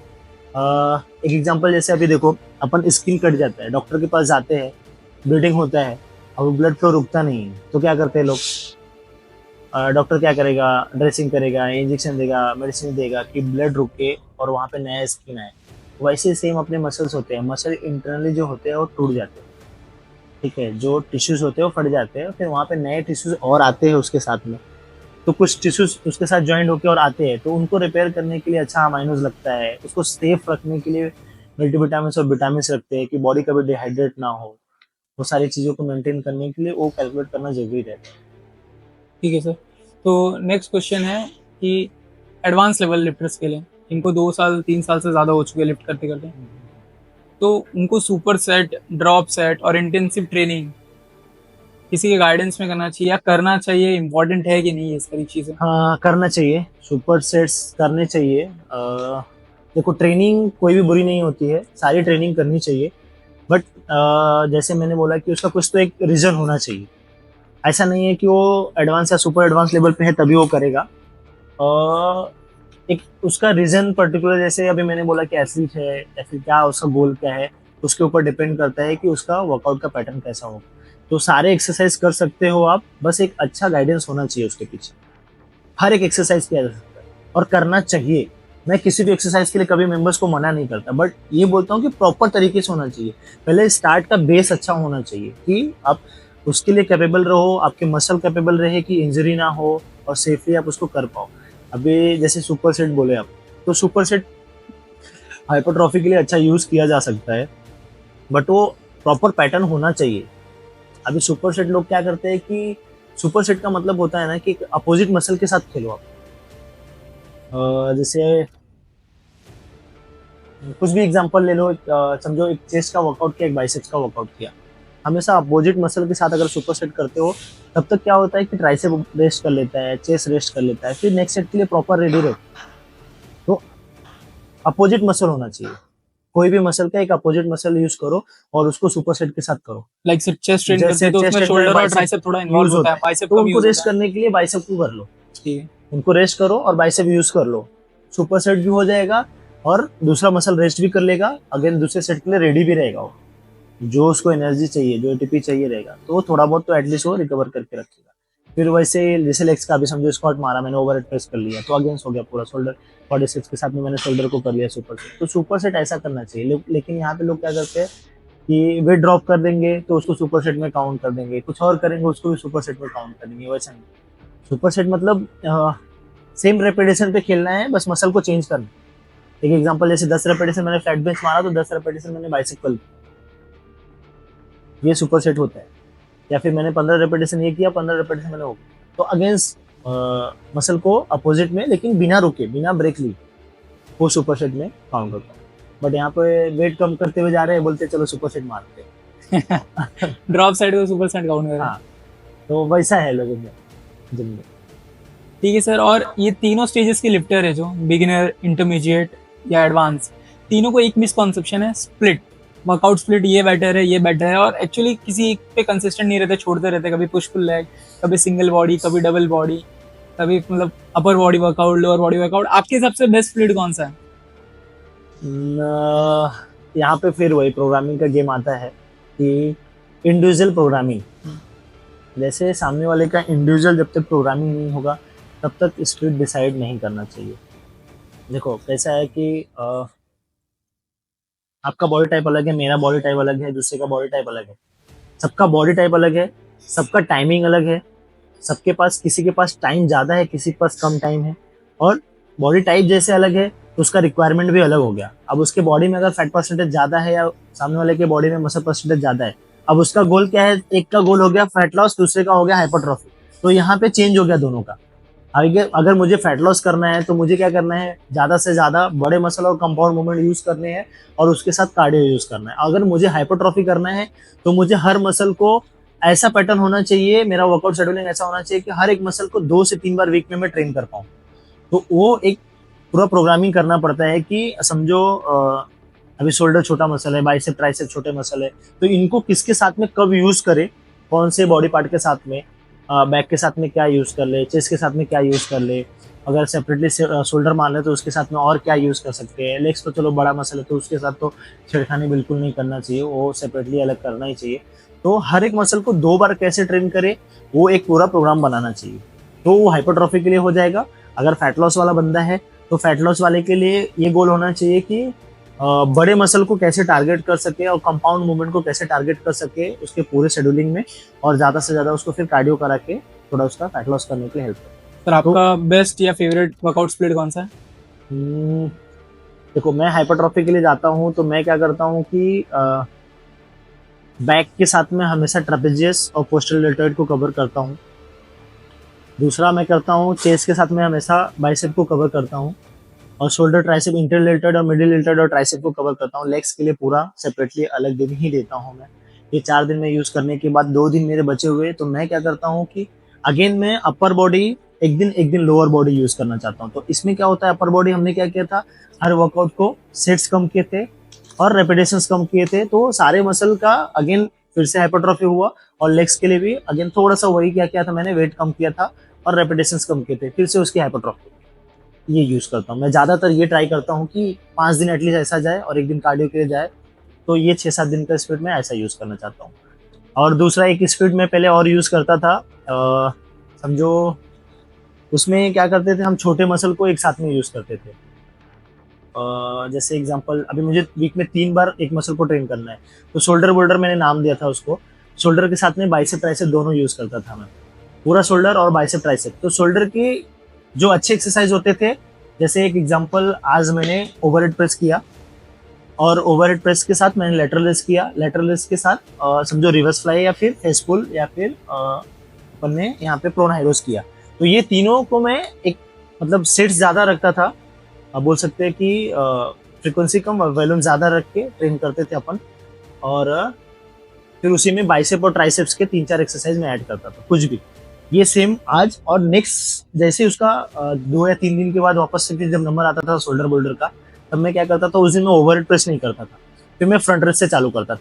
तब मैं उस दिन फ्रंट रेस उसमें यूज़ करता था और अपराइट यूज़ करता था, और समझो अगर मैंने reverse fly last time use किया था तो मैं फेस पुल या फिर प्रोन हाई रो यूज़ करता था। तो मैं एक्सरसाइज चेंज करता था पर मसल सेम रहता था, और 3 दिन के बाद वापस उसका नंबर आता था।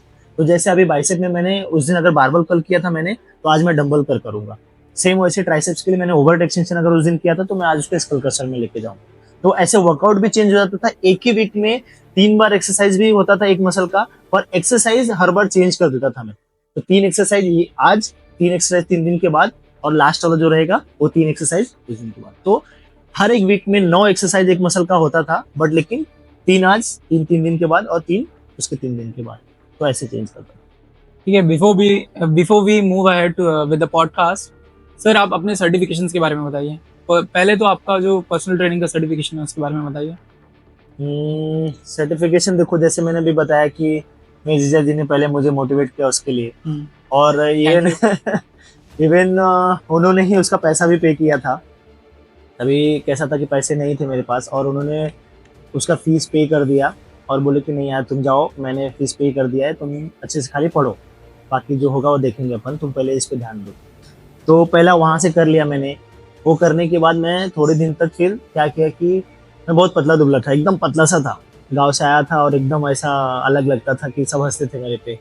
एक अली सुलेमान करके बंदा था जो वसई श्री हैट्रिक मारा था, तो वो मुझे बोलता था हमेशा, कहाँ से गड़े हुए मुर्दे को उठा के लेके आए, हमेशा मेरे को चिढ़ाते रहता था। और वो बड़ा बॉडी बिल्डर था। चलो दुर्भाग्यवश वो है नहीं अभी, उसने सुसाइड कर लिया, 2-3 साल पहले उसने सुसाइड कर लिया। बट वो हमेशा मेरे को ऐसा बोलता था जब मैं फ्लोर पे आता था, तो कहाँ से गड़े हुए मुर्दे को उठा लाया। तो फिर मैं बोला यार चलो ठीक है, सब कुछ मैंने साइड में रखा। तभी मेरी इनकम ज़्यादा नहीं थी, मेरी सैलरी कुछ 7-8 हज़ार रुपये थी। फिर मैं वो पैसे को थोड़ा घर पे देता था, और थोड़े पैसे से मैं क्या करता था कि अंडे चिकन रॉ खा खा के मैं थोड़ा 7-8 महीने में पहले गेन किया खुद को। मैं बोला थोड़ा यार फ्लोर पे खड़े होके और सामने वाले जो बोलते हैं वो बोलने लायक बचे नहीं, तो सबसे पहले वो किया। फिर उसके बाद फिर से पैसे सेव करने चालू किए थोड़े थोड़े, मैं महीने का 1,000 2,000 फिर दूसरे कोर्स के लिए, फिर दूसरा कोर्स किया मैंने। फिर सेम ऐसे फिर मैं 1 साल और निकाला। तो मैं बोला यार चलो ठीक है, अभी ये 2 हो गया, अभी तीसरा करते हैं। तो तीसरे के लिए भी सेम पैटर्न यूज़ किया मैंने कि हर महीने से मैं क्या करता था कि 2-3 हज़ार रुपये सेविंग पे रखता था। तो स्टार्टिंग का पहला मेरा जो 1 साल 2 साल तक था ना, वो बहुत स्ट्रगल था, बहुत ही ज़्यादा स्ट्रगल था। मतलब क्या बोलूँ मैं, इतने पैसे नहीं थे। मैं पैसे सेव करने के चक्कर में और कोर्स करने के चक्कर में और बॉडी बनाने के चक्कर में मैं वॉक करके स्टेशन जाता था और जिम जाता था वॉक करके, और वॉक करके आता था रात को 11 बजे वहाँ से छूटने के बाद भी। तो वो पैसा सेव करता था, क्योंकि मुझे ऐसा था कि नहीं, एक कोर्स में कुछ होने वाला है नहीं, पर्सनल ट्रेनिंग से सिर्फ पर्सनल, तो न्यूट्रिशन का भी नॉलेज लेना जरूरी है। तो उसके लिए पैसा सेव किया, वो किया, फिर और पैसा सेव किया मैंने। फिर मैं बोला यार नहीं, थोड़ा स्कोप मुझे पावर योगा का दिख रहा था, कि मैं बोला उसका अगर नॉलेज रहेगा, क्योंकि मेंबर्स उस टाइम इंक्वायरी करने आते थे कि मुझे योगा करना है। तो फिर मैं बोला कि ठीक है, इसका नॉलेज लेके देखते हैं। फिर मैंने थोड़े थोड़े ऐसे सेम कंडीशंस में 1,000 2,000 करके मैंने सेव किए, और फिर पावर योगा का कोर्स किया। पावर योगा का कोर्स किया, उसके बाद फिर जिम में ही हमने केटलबेल का सेमिनार्स किया था, उसका सर्टिफिकेशन वहीं से हो गया।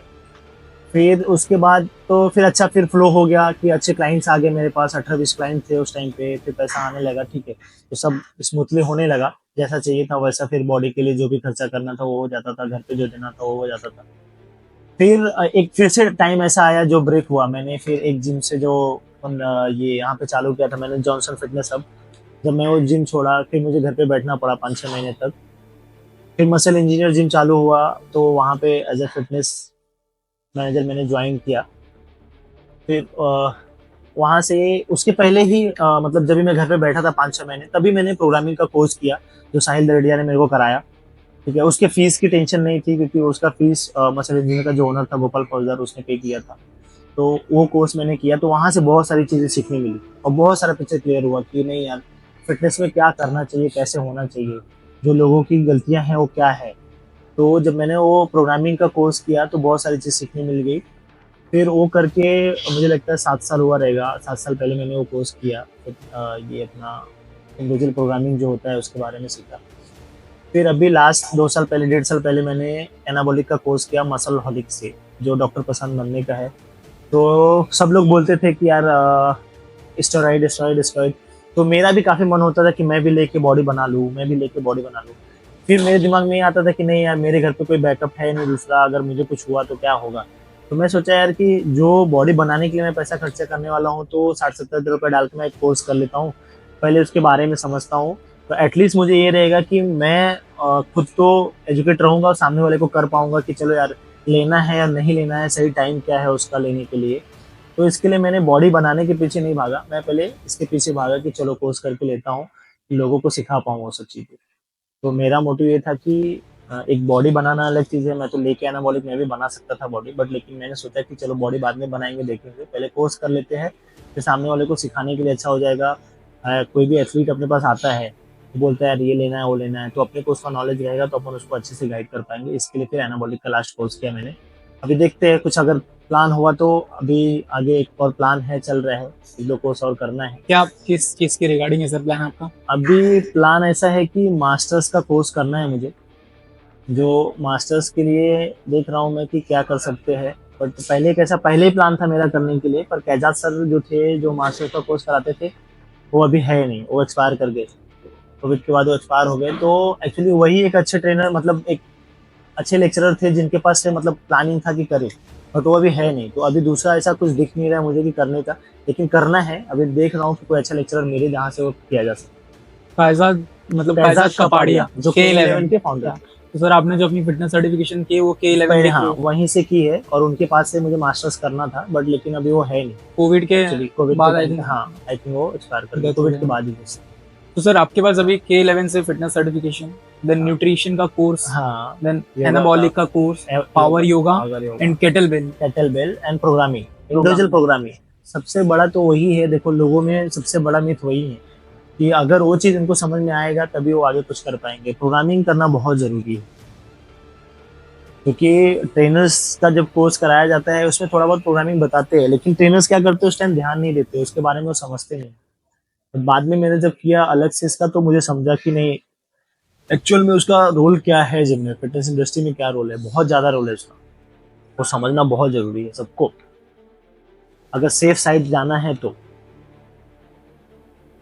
तो गाइस अभी न्यू सेगमेंट में जाते हैं, दैट इज कि सर ने अभी अपना खुद का जिम खोल लिया है with his partner. So let us discuss कि जिम के बिजनेस और एंटरप्रेन्योरशिप को लेके सर का कैसा माइंडसेट है। तो सर आपने अपना खुद का जिम ओपन किया है with the help of your partner, तो इसके पीछे का मोटिवेशन क्या था? देखो मेरा टारगेट तो था कि कब तक ट्रेनर का जॉब करेंगे अपन, तो एक टारगेट मैंने सेट किया था ये एक्चुअली, और पहले हो जाना चाहिए था, बट लेकिन थोड़ा लेट डिले हुआ। वो कोविड की वजह से थोड़ा डिले हुआ, और थोड़ा मम्मी के उसमें थोड़ा डिले हुआ। मम्मी मेरी थोड़ा टाइम पहले, मतलब 7 साल पहले जब एक्सपायर हो गई, वो और दूसरा जो कोविड आया उसको लेकर डिले हुआ। लेकिन मेरा पहले एक टारगेट था कि मैं कब तक ट्रेनर का जॉब करूंगा, तो अपना एक जिम बनाने का मेरा पहले से टारगेट था, और ऐसा कुछ अलग बनाने का टारगेट था कि जो यहाँ पे नहीं रहे, जो थोड़ा सा अभी कैसा लोगों में वो फॉरेन का जो कल्चर आ रहा है, तो मैं वो टाइप का जिम बनाने का पहले से सोच रहा था। तो मुझे वो कमर्शियल में ना जाके ऐसे ग्राउंड्स में खुद का स्पेस लेके और उसको अपने खुद के हिसाब से बनाना था, और वैसा मैंने अभी किया। जो उसके लिए थोड़ा हेल्प किए विक्रांत सर ने। विक्रांत सर यानी आपके पार्टनर हैं जो जो। मेरे पार्टनर है अभी। तो हम लोग क्या, मैं पहले उनका वर्कआउट लेता था, तो ऐसे एक बार ऐसे जस्ट बोला कि सर मेरा प्लान चल रहा है जिम डालने का। पहले मेरा प्लान था वो जयसिंह के साथ में था, वो बोले थे कि चलो साथ में मिलके करेंगे, और लेकिन फिर बीच में ये आए तो वो बोले कि चलो ठीक है मैं साथ में मिलके करता हूँ। जो आज अभी हम लोग ने किया मिलके साथ में, और इसको बनाया हुआ है। ठीक है सर, चलो सर चलते चलते हम लोग बात करते हैं इसके बारे में। तो सर जब okay see I authentication and all everything is available in this gym and inspiration for everyone is here. तो सर एक जिम ऑपरेट करने में सबसे ज्यादा चैलेंजिंग काम क्या होता है?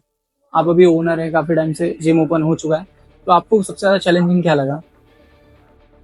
देखो मुझे तो ऐसा कुछ चैलेंजिंग लगा नहीं, क्योंकि स्टार्टिंग में जब भी जिम बन रहा था तो थोड़ा चैलेंजिंग लग रहा था, लेकिन जिम ओपन होने के बाद सब कुछ स्मूथली चल रहा है और अच्छा चल रहा है।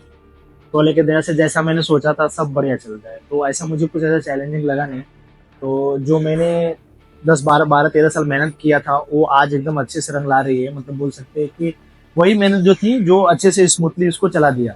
कि नहीं तो लोग जिम ओपन करते हैं फिर उनको मेंबर्स को इकट्ठा करने के लिए इतना टाइम लगता है, वो मेंबरशिप के लिए बहुत कुछ उनको एडवर्टाइजिंग एंड ऑल करना पड़ता है। तो मैंने जीरो एडवर्टाइजमेंट के साथ स्टार्ट किया, और अपने 1.5 महीने के अंदर ही 2 महीने के अंदर 400 मेंबर क्रॉस कर लिया मैंने। तो वो बहुत अच्छी बात है मेरे लिए, तो बहुत अच्छा है, मैं बहुत खुश हूँ उससे। तो ऐसा कुछ चैलेंजिंग लगा नहीं। अभी फ्यूचर में क्या होगा वो बोल नहीं सकते अपन, लेकिन हाँ जो भी रहेगा चैलेंज उसको फेस करेंगे और आगे बढ़ेंगे। चलिए सर चलते चलते हम लोग बात करते हैं और भी इस चीज़ों के बारे में। कोई अपना अगर न्यू जिम ओपन करना चाहता है सर अभी, तो उसके लिए कोई गाइडेंस, कोई मैसेज होगा आपका? देखो जिम का कैसा है कि जिम अगर किसी को चालू करना है तो करें, मैं ना नहीं बोल रहा हूँ, बट लेकिन मैं मेरा ऐसा मानना है कि सिर्फ पैसा है डाल मत दो। अगर आपके पास वो नॉलेज है और आपको उसको चलाने का नॉलेज है तभी आप उसके पीछे भागो। ऐसा नहीं कि पैसा है बस जिम में डाल दिया। कुछ लोग, बहुत सारे ऐसे लोग हैं ये इंडस्ट्री में, उनको क्या लग रहा है कि पैसा है पैसा है पैसा है, वो पैसे के लिए ये जिम डाल रहे हैं कि वहां से पैसा कमाना है। पर पैसा कमाने के लिए मत जाओ। अगर आपको उसका नॉलेज है प्रॉपर, तो सामने वाले को आप गाइड कर सको अच्छा, तभी आप जिम डालो। मैं तो ये बोलता हूँ फिटनेस इंडस्ट्री को फिटनेस इंडस्ट्री की तरह देखो। लोगों ने क्या कर लिया है कि इसको बिजनेस बना लिया है, पर इसको बिजनेस के पर्पज से ना देखते हुए मैं ये सोच रहा हूँ कि, और मैं ये चाहता हूँ कि सिर्फ वही लोग इसको डाले जिम जो मतलब ये इंडस्ट्री से जुड़े हुए हैं, और इसको फिटनेस इंडस्ट्री को आगे बढ़ाए, ना कि बिजनेस के पर्पज से इसको कुछ भी मतलब तो सर जो पैशनेट है उनको इस इंडस्ट्री में आना उनको ही चाहिए। आना चाहिए और उनको ही जिम डालना चाहिए। Okay. मेरा ऐसा मानना है, वही इसको सक्सेस कर सकते हैं। और जो सिर्फ पैसे कमाने के लिए डालते हैं, मुझे नहीं लगता कि उनको ये फील्ड में आना चाहिए। उनको बिजनेस करने के लिए और बहुत सारे बिजनेस है, वहां पे जाना चाहिए। पर जिम जो फिटनेस इंडस्ट्री है, मुझे ऐसा लगता है कि वही आना चाहिए जो ये फील्ड में है, पहले से ऑलरेडी है, और वो करे तो अच्छे से इसको ग्रो कर सकता है बस। और सर मतलब बहुत सारे जिम्स हैं, ठीक है, मैंने भी बहुत सारे जिम्स का नाम नोटिस किया, आपके जिम का नाम थोड़ा सा डिफरेंट है, फिटनेस गढ़। क्या है उसके पीछे की स्टोरी क्या है? देखो, फिटनेस गढ़ के पीछे का स्टोरी ऐसा था कि जिम मैंने जो हम लोग ने प्लान किया था पहले से कि एकदम अलग बनाना था, उसका लुक एकदम अलग देना था, जो इंडिया में मोस्टली बहुत कम रहना चाहिए वैसा लुक देना था मुझे पहले से। इसके लिए हमने क्या किया कि सबको क्या लगा कि ये शेड के अंदर डाल रहे हैं, पतरे के अंदर डाल रहे हैं, तो इसमें हीटिंग होगा, ये होगा, तो वो तो अलग पूरा मैंने कॉन्सेप्ट ही चेंज किया कि जैसे फॉरेन में रहता है तो हाइट के ऊपर लेके थोड़ा बड़ा करके स्पेस बड़ा दिखे। और फिटनेस गढ़ मतलब एक किला होता है, जो फोर्ट होता है, तो हमारा प्लान था कि इसको एक किला बनाया जाए, फिटनेस किला रहे, जहाँ पे वॉरियर्स हाँ, को ट्रेन किया जाए। हाँ। ओके। तो वो पहले से एक माइंड में चल रहा था कि कुछ अलग एक यूनिक नाम दिया जाए और इसको फिटनेस गढ़, फिर इंग्लिश नाम फिटनेस गढ़ दिया गया। एक्चुअल में देखा जाए तो हिंदी में वो एक फिटनेस किला है। एक किले को ऐसा बनाया गया है कि किला जैसा रहे और किला जैसा दिखे और किले में वैसे लोग को तैयार किया जाए। किला, इस किले के राजा आप हो, सेनापति भी आप हो। हाँ, ऐसा बोल सकते हैं कि राजा और सेनापति दोनों मैं ही हूँ। और ये सोचने के लिए थोड़ा मेरा थॉट था, और मेरा एक दोस्त था अमित सिंह करके, आर्किटेक्चर, थोड़ा उसने इसमें हेल्प किया अच्छा खासा, नाम के लिए भी और ये थीम के लिए भी उसने अच्छा खासा हेल्प किया। अमित सिंह नाम है उसका। नाम मतलब मैं सोच रहा था ऐसा कुछ यूनिक नाम रखने के लिए, तो उसने भी बोला कि चलो ऐसा फिर बनाते हैं आपका स्ट्रक्चर और वो नाम देते हैं फिटनेस गढ़। ठीक है। और सर अगर बहुत सारे जिम्स हैं, नाम तो समझ लिया आपका यूनिक है। सर इस साइड आ जाइए, वहां से लाइट काफी डिस्टॉर्टेड है। तो सर बहुत सारे जिम्स हैं, ठीक है, हाँ, आप क्या यूनिक प्रोवाइड कर रहे हैं कि 400 मेंबर 2 महीने 3 महीने में आ जा रहे हैं? मेरे जिम का जो यूनिक पॉइंट है, मुझे पता था कि अभी कहीं कहीं पे आइस बात है नहीं, और कहीं पे अगर आइस बात है भी तो लोग क्या करते हैं, वो टब लाते हैं और उसमें आइस का क्यूब डालते हैं और मेंबर्स को सिर्फ बैठाते हैं और आइस बात के नाम पे उनका काटते हैं। अच्छा। तो लेकिन मेरा ऐसा था कि नहीं, एक प्रॉपर आइस बात बनाया जाए, जो मैंने एकदम बिग साइज का आइस बात बनाया और चिल्लर प्लांट बिठाया, और चिल्लर प्लांटिंग के थ्रू वो आइसिंग होता है। सर बोलने से अच्छा चलिए देखते हैं, चीजों का एक्सप्लेन करिए, आप बताते रहिए उसके बारे में। तो कैसा है कि अभी मैंने जैसे बताया जस्ट पहले कि लोग क्या करते हैं, आइस का क्यूब लाके एक टब डाल के उसमें पानी डाल के उसमें बिठा देते हैं मेंबर्स को। बट अभी अगर आइसिंग करना ही है तो वो बंदा घर पे भी कर सकता है ना। वो तो टब लेके, अच्छा ये है इस बात आपका। हाँ, ओके, होने दो, कुछ कोई दिक्कत नहीं सर। देखो, सो सर ये मशीन तो काफी डिफरेंट है, मैंने बहुत सारे जिम्स विजिट किए, वहां पे नहीं है। क्या है ये चीज, पहले एक्सप्लेन करिए व्यूअर्स को। ये आइस बात का टब है। एक्चुअल में आइस बात का टब बनाया गया, बट लोग क्या करते हैं, एक छोटा सा टब बनाते हैं या फिर टब लाते हैं रेडीमेड, उसमें आइस का क्यूब डालते हैं और मेंबर को बिठाते हैं। बट अपन ने क्या किया, आइस बात पूरा प्रॉपर आइस बात का पूरा टब बनाया और फिर इसका प्लांटिंग किया। अपन ने इसको चिल्लर प्लांट से कनेक्ट किया हुआ है, जो चिल्लर प्लांट अपना बाहर बैठा हुआ है, जो इलेक्ट्रिसिटी पे चलता है। वो हम उसको स्टार्ट करते हैं तो थोड़ा टाइम लगता है उसको चिल करने के लिए, फिर वो माइनस डिग्री में लेके जाता है इसको, फिर यहाँ पे मेंबर्स को आइसिंग करने के लिए दिया जाता है, जो कहीं पे आपको मिलेगा नहीं। तो सर मतलब आइस अगर ये नेसेसरी है, क्योंकि बहुत सारे जिम्स में नहीं है, हो सकता है उनका बजट का इशू, बट इसका बेनिफिट्स क्या है बॉडी के ऊपर? इसका बेनिफिट्स बोल सकते हो कि देखो, सबसे बड़ा बेनिफिट है आइस बात का, वो है जो इंजरीज होते हैं। क्या सर? जैसे इंजरीज होते हैं, जो मसल सोनेस रहता है, कभी हम जब कंटिन्यू एक्सरसाइज करते हैं, कहीं ना कोई टिश्यूज जो यहाँ वहाँ हो जाता है, तो टिश्यूज जब फट जाता है और वो रिपेयर नहीं होता और रिकवर नहीं होता है, तो आइसिंग करने से वो जल्दी से हील हो जाता है। फटक से हील होने के लिए उसके चांसेस अच्छे रहते हैं कि वो अच्छा हील होगा। अभी जैसे कोई भी ऑर्थो को देखो, कोई भी डॉक्टर के पास जाओगे, आपका इंजरी रहेगा, उसको बोलोगे तो क्या बोलता है कि नहीं, आइस बैग लो और उसको आइसिंग करो अच्छे से। तो क्यों ना हमने प्लान किया कि यार डॉक्टर के पास जाने जाता है कि हमने आइस का प्लांट ही यहाँ पे बिठाया और आइस बात रखा, और जो इंजरी के लिए हेल्प करे और मसल रिकवरी के लिए अच्छा हेल्प करे लोगों को। एक्चुअली देखा जाए तो ये अच्छे बॉडी बिल्डर्स को लेना चाहिए जो जिनके पास मसल परसेंटेज अच्छा है, तो वो महीने में या फिर 15 दिन पे ले सकते हैं। बट बाकी जनरल पॉपुलेशन को थोड़ा लंबा टाइम लेना चाहिए, या तो फिर मसल सोनेस बहुत ज्यादा है या फिर कोई इंजरी है तो उनको लेना चाहिए जनरल पॉपुलेशन। ठीक उसमें है वो सर, हेल्प तो करेगा। अंदर स्टीम एंड ऑल भी है, तो स्टीम का क्या पर्पस होता है? एक बार ऐसे चलते देख लेते हैं। इवेंचुअली आप लोगों के लिए एक जिम विजिट हो जाएगा। If you live near Vasai Virar, you can visit the gym and also train here. Let's go sir, आइए।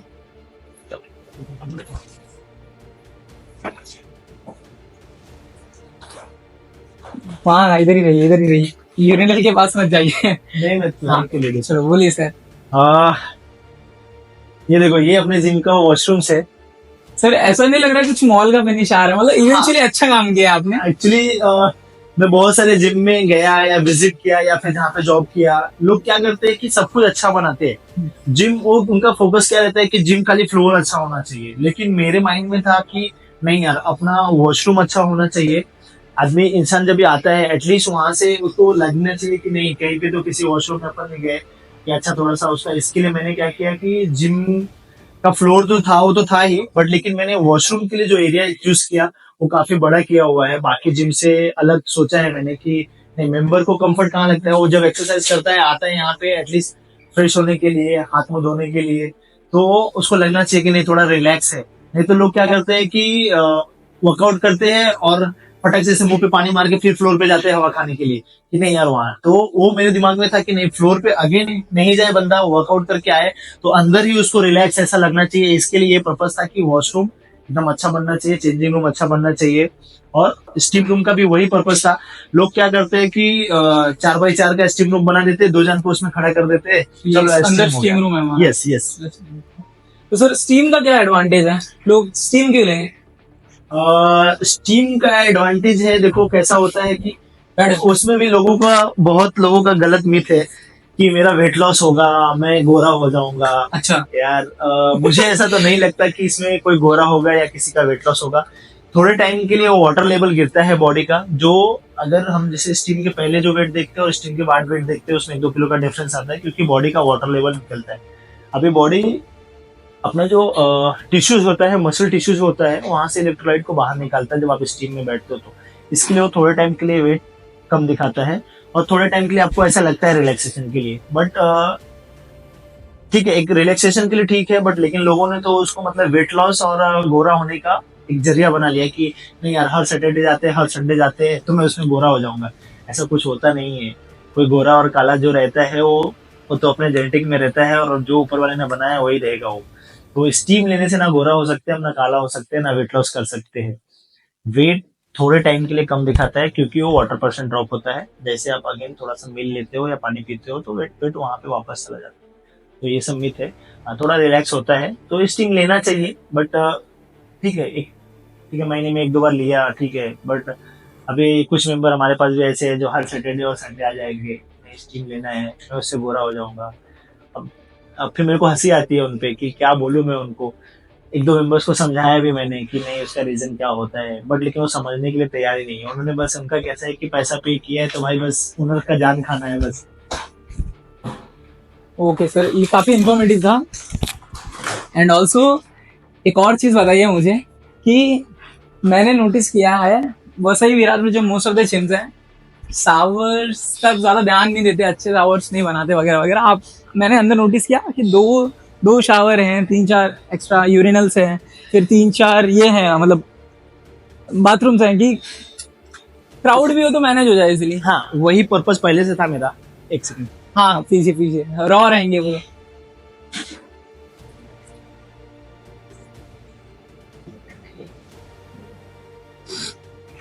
अभी मैंने जैसे पहले बोला कि मैं बहुत सारे जिम में घूमा या फिर बहुत सारे जिम में गया, तो वो लोग क्या करते हैं कि जहाँ पे अपना वॉशरूम है वहीं पे शावर लगा दिए हैं, चलो यार एक ही में कंबाइन कर दिए हैं।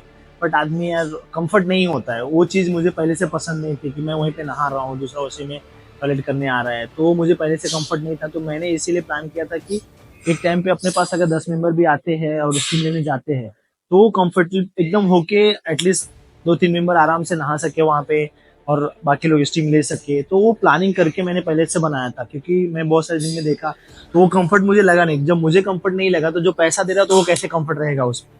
तो इसके लिए वो पर्पस था मेरा कि अलग अलग सब शावर्स वगैरह अच्छे से बनाया जाए, जिम स्टीम के साथ में बाजू में उसको शावर दिया जाए, अच्छे से वो शावर करे और जो भी है उसका प्रोसेस नहाने धोने का वो करके फिर जाएगा। फिर एक और चीज नोटिस की, यहाँ कुछ ऊपर फ्लोर दिख रहा है मुझे, ये किस लिए बनाया आपने?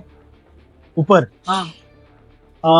जैसे मैं काफी टाइम से यहाँ पे हूँ तो ये फील्ड में लोगों का इंक्वायरी आता है कि मुझे योगा करना है, मुझे जुम्बा करना है, ओके। या फिर उनको थोड़ा सा ऐसा स्पेस चाहिए रहता है। अभी जिम में कैसा, अगर हम कहीं पे उनको स्पेस नहीं देते खाली, तो सिर्फ वार्म अप के लिए या फिर वर्कआउट के लिए weight training weight training weight training, तो वो मेरा पर्पस पहले से माइंडसेट था कि नहीं यार, अपन एक स्पेस ऐसा अलग से रखेंगे जहाँ पे मेंबर्स आके रिलैक्स फील कर सके, उसको वार्म अप करना है, स्ट्रेचिंग करना है, या फिर वीक में 1-2 दिन का योगा का या फिर जुम्बा का जो सेशंस लेना है थोड़ा सा रिफ्रेशमेंट के लिए, कि यार रोज वेट ट्रेनिंग वही जिम जिम जिम। तो वो पर्पस था कि वो अलग से बनाया जाए और थोड़ा सा रिफ्रेशमेंट मिले उन्हें, इससे हट के कुछ वर्कआउट से। ठीक है सर, ये सेगमेंट बहुत अच्छा था आपका, एंटरप्रेन्योरियल साइड हमको दिख गया, बिजनेसमैन आप बन सकते हो। एक लास्ट क्वेश्चन है मेरा इस चीज को लेके, इस चीज को आप 5 से 10 साल में कहाँ पे देखते हो, इस फिटनेसगढ़ को? देखो मेरा ना एक दो टारगेट और है, बहुत ज्यादा नहीं सोच रहा हूँ मैं, बट मेरा प्लान ऐसा है कि इसका 2 ब्रांच और मुझे चालू करना है। एक तो देखो जो मेरा गांव है ना वाराणसी में, वहां प्लान कर रहा हूँ कि एक ब्रांच में ऐसे ही अच्छे से वहां पे डालूं। ठीक है, वहां पे थोड़ा टाइम जाएगा क्योंकि लोगों में वो अवेयरनेस नहीं है, बट लेकिन ऐसे डाल के मैं वहां पे सोच रहा हूँ कि लोगों में वो अवेयरनेस बढ़ाऊं फिटनेस का वो। और दूसरा एक मुंबई में और एक प्लान है, तो ज्यादा नहीं ब्रांच में चाहता हूँ, बस 2 ब्रांच और मेरा प्लान है कि आगे चल के अपन इसको एक ब्रांच पे 3 ब्रांच में कन्वर्ट किया जाए। मींस आप क्वालिटी प्रोवाइड करना चाहते हैं, क्वांटिटी नहीं देख रहे? क्वांटिटी नहीं, मतलब फिर ऐसा ना हो जाए कि बाकी जिम की तरह खाली फ्रेंचाइजी और Operations branches अच्छे से डालते जा हो रहे हैं ही और नहीं। उसको संभाल ही नहीं पा रहे। फिर वो मेंबर्स कैसा होता है कि उसका फिर गलत फीडबैक आने लगता है। बहुत सारे जिम मैंने देखे ऐसे, और वो फिर वो क्या होता है कि एक फिर ब्रांच बंद होना चालू होता है तो धीरे धीरे धीरे सबको शटर डाउन होने लगता है, तो वो नहीं चाहता मैं। तो मेरा पर्पज वही है कि और 2 ब्रांच डालना है, बट प्रॉपर तरीके से थोड़ा और सेटल होने के बाद अपन करेंगे। ठीक है सर, अभी और कुछ क्वेश्चन है मेरे, उस पर डिस्कस करते हैं। पहले आपकी पर्सनल साइड पे जाते हैं थोड़े। आपकी खुद की फिटनेस रूटीन कैसी होती है? इवेंचुअली आपने थोड़ा बहुत तो एक्सप्लेन कर दिया है, बट आपका खुद का फिटनेस रूटीन कैसा होता है? मुझे पता है कि आप अभी अभी आपको आपका बॉडी इंजर्ड था थोड़ा, अभी अभी ओवरकम किए हैं आप इंजरी से, तब भी आपकी फिटनेस कैसी होती है, फिटनेस रूटीन, इसके बारे में बताइए। फिटनेस रूटीन तो बोल सकते हो मैं, देखो अभी एक्सरसाइज तो थोड़ा अभी फिलहाल में बंद चल रहा है, मेरा वर्कआउट बंद है, क्योंकि थोड़े दिन पहले एक तो इंजरी हुई थी मुझे चेस्ट में, और दूसरा ये जिम बनाने के चक्कर में थोड़ा टाइम और ये सब चीज शेड्यूल बिजी था, तो मैं थोड़ा सा अपना एक्सरसाइज बंद रखा हूँ। बट लेकिन वापस मैं कम बैक करूंगा और करूंगा मैं उसको अच्छे से। फिटनेस और बाकी ऐसा अगर देखने जाओगे तो ऑल ओवर फिटनेस सब बढ़िया ही है मेरा। मैं कभी ऐसा, देखो जो मेरा रूटीन है, जो लाइफस्टाइल रूटीन है मेरा, मैं उसको कभी चेंज नहीं करना हूँ। सुबह उठना मेरा 4:30 को उठना, तो मैं उठ ही जाता हूँ कुछ भी जप मार के, फिर लेट तक फ्लोर पे रहना। और वो मतलब एक, अगर मैं फिट नहीं रहूँ तो मैं इतना टाइम तक स्टैंडिंग रह ही नहीं सकता फ्लोर पे जितना मैं रहता हूँ। अदर ट्रेनर वो सोच भी नहीं सकते कि उतना टाइम तक कैसे मैं फ्लोर पे उतना एक्टिव रह के इतना टाइम तक खड़े रहता हूँ मैं वैसा। तो अभी फिट हूँ तभी वो कर पा रहा हूँ मैं। तो सर इसी के चलते बताइए आपका क्या है, मतलब क्या क्या टाइम पे आप ओपन कर रहे हैं जिम, और कितने टाइम आप फ्लोर पे हैं? देखो 5:30 या तो 5 o'clock को मैं जिम में आ जाता हूँ। 5:30 5 o'clock को डेली मेरा रूटीन है कि मैं सुबह आ ही जाता हूँ जिम में। फिर मैं यहाँ पे 10-11 o'clock को रहता हूँ, कंटिन्यू स्टैंडिंग रहता हूँ। इवन मेंबर से बात करना, मेंबर को सिखाना, वो मुझे बहुत मजा आता है। तो अगर वो मेरा फिटनेस अच्छा नहीं रहता तो वो नहीं कर पाता मैं। तो उसके पीछे का थोड़ा सा ये रीजन है कि मेरा अच्छा एक्सरसाइज, मेरी अच्छी रूटीन लाइफस्टाइल मेरा, और अच्छा सा न्यूट्रिशन जो मेरा है वो मुझे अच्छा हेल्प करता है कि जो मैं कंटिन्यू फिट रहता हूँ। इवन बाकी ट्रेनर्स नॉट फीलिंग वेल वाला तो कभी मैसेज आता ही नहीं अपना। ये 13 साल में सबसे बड़ा रिकॉर्ड है कि ये not feeling well bar bar repeat हो रहा है, कुछ स्टोरी है क्या सर इसके पीछे? स्टोरी ऐसा है कि अभी मैंने जैसे बोला कि आज के ट्रेनर्स, आज के जो यंग क्राउड के ट्रेनर्स है, अभी उनको ट्रेनर तो बनना है, बट लेकिन उसके पीछे का मेहनत नहीं देखते। वो क्या सोचते हैं यार कि चलो मैंने सर्टिफिकेशन कर लिया, फ्लोर पे खड़ा हो, 4 PT ले लिया, मैं ट्रेनर बन गया। अरे वो नहीं है, पहले आप खुद फिट रहो, पहले आप फिट रहोगे तो सामने वाले को फिट कर पाओगे आप। तो आप अगर आए दिन हर हफ्ते में या 2 हफ्ते में आप बीमार पड़ रहे हो या फिर जो भी हो रहा है XYZ, तो उसके पीछे का रीजन क्या है पहले वो देखो आप। और वो मैसेज आप डाल देते हो या फिर बोल देते हो ओनर्स को या फिर जो भी अपने मैनेजर्स हैं उनको बोल देते हो। तो पहले आप फिट खुद हो जाओ, उसके बाद दूसरे को फिट होने के लिए आप अच्छा सजेस्ट कर सकते हो। अगर कोई मेंबर ऐसा रहेगा, समझो एक कोई डॉक्टर है, अगर वो आपका क्लाइंट है, तो आप हर 1 हफ्ते या 2 हफ्ते में बाद खुद बीमार पड़ रहे हो, तो डॉक्टर सोचेगा अरे खुद ही नहीं फिट है तो ये मुझे क्या फिट करेगा। हाँ, तो सबसे पहले आप उसके ऊपर काम करो ना, अपने फिटनेस के ऊपर काम करो। क्या मैं एक्सरसाइज करना है, कितना करना है, न्यूट्रिशन करना है, कितना करना है, तो उसके लिए मैं बार बार वो टॉपिक निकाल रहा हूँ कि नॉट फीलिंग वेल वाला है। इवन यहाँ पे मैं बहुत टाइम से देख रहा हूँ, बहुत सारे ट्रेनर्स को देखा मैंने, और काफी टाइम से मैं समझो 10-12 साल में जो भी काम किया, बहुत लोग आए, बट सबका वही रीजन रहता है कि अभी वर्कआउट करेंगे एकदम हैवी, फिर दूसरे दिन बीमार पड़ जाते हैं। अरे यार, तो उसके पीछे न्यूट्रिशन क्या है, कैसे हो, तो जाओ, तो वो फिट रहोगे ना। माइक्रो न्यूट्रिशन क्या है वो देखो, अच्छे से करो, फिर आप अगर फिट हो तभी क्लाइंट को फिट रख सकते हो, क्योंकि फिटनेस इंडस्ट्री में हो तो वो समझना जरूरी है। तो इसके लिए वो बार बार टॉपिक निकाल रहा हूँ मैं। ठीक है सर, अब आप बताइए आपके करियर का एक प्राउडेस्ट मोमेंट। और मैं बोलता हूँ ना सर, हम लोग वॉक करते करते खड़े खड़े स्टिफ हो गया बॉडी, बैठे हुए थे इतने टाइम से, वॉक करते करते आराम से पूरा जिम घूमते घूमते बात करते हैं। आपका एक प्राउडेस्ट मोमेंट आपके करियर का बताइए जरा।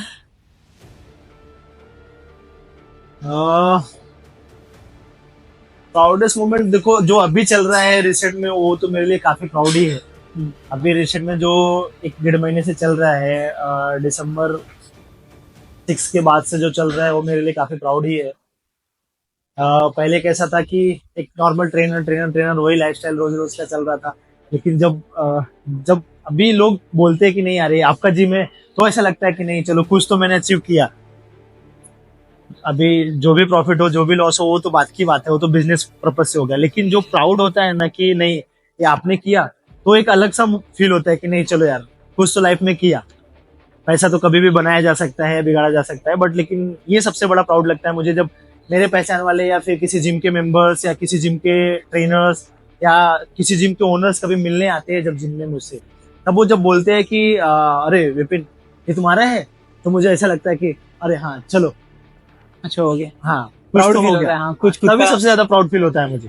ठीक। और अभी इसमें जैसे घर वाले भी खुश है तो ठीक है, तो और प्राउड होता है कि चलो मेरे जैसे भैया भाभी जिसके साथ मैं यहाँ पे पहले से स्टार्टिंग से रहने आया जिनके साथ में, तो वो उनको भी काफी ऐसा लगता है कि चलो यार विपिन ने कम टाइम में वो अपना खुद का इतना बड़ा सेटअप डाला, तो और अच्छा लगता है कि चलो मेरा भाई मेरे से खुश है, तो मुझे ऐसा लगता है कि चलो यार कोई तो ठीक है, कि घर वाले अगर खुश है तो वो एकदम प्राउड मोमेंट लगता है। फैमिली की खुशी हाँ, में आपकी खुशी है। हाँ पैसा।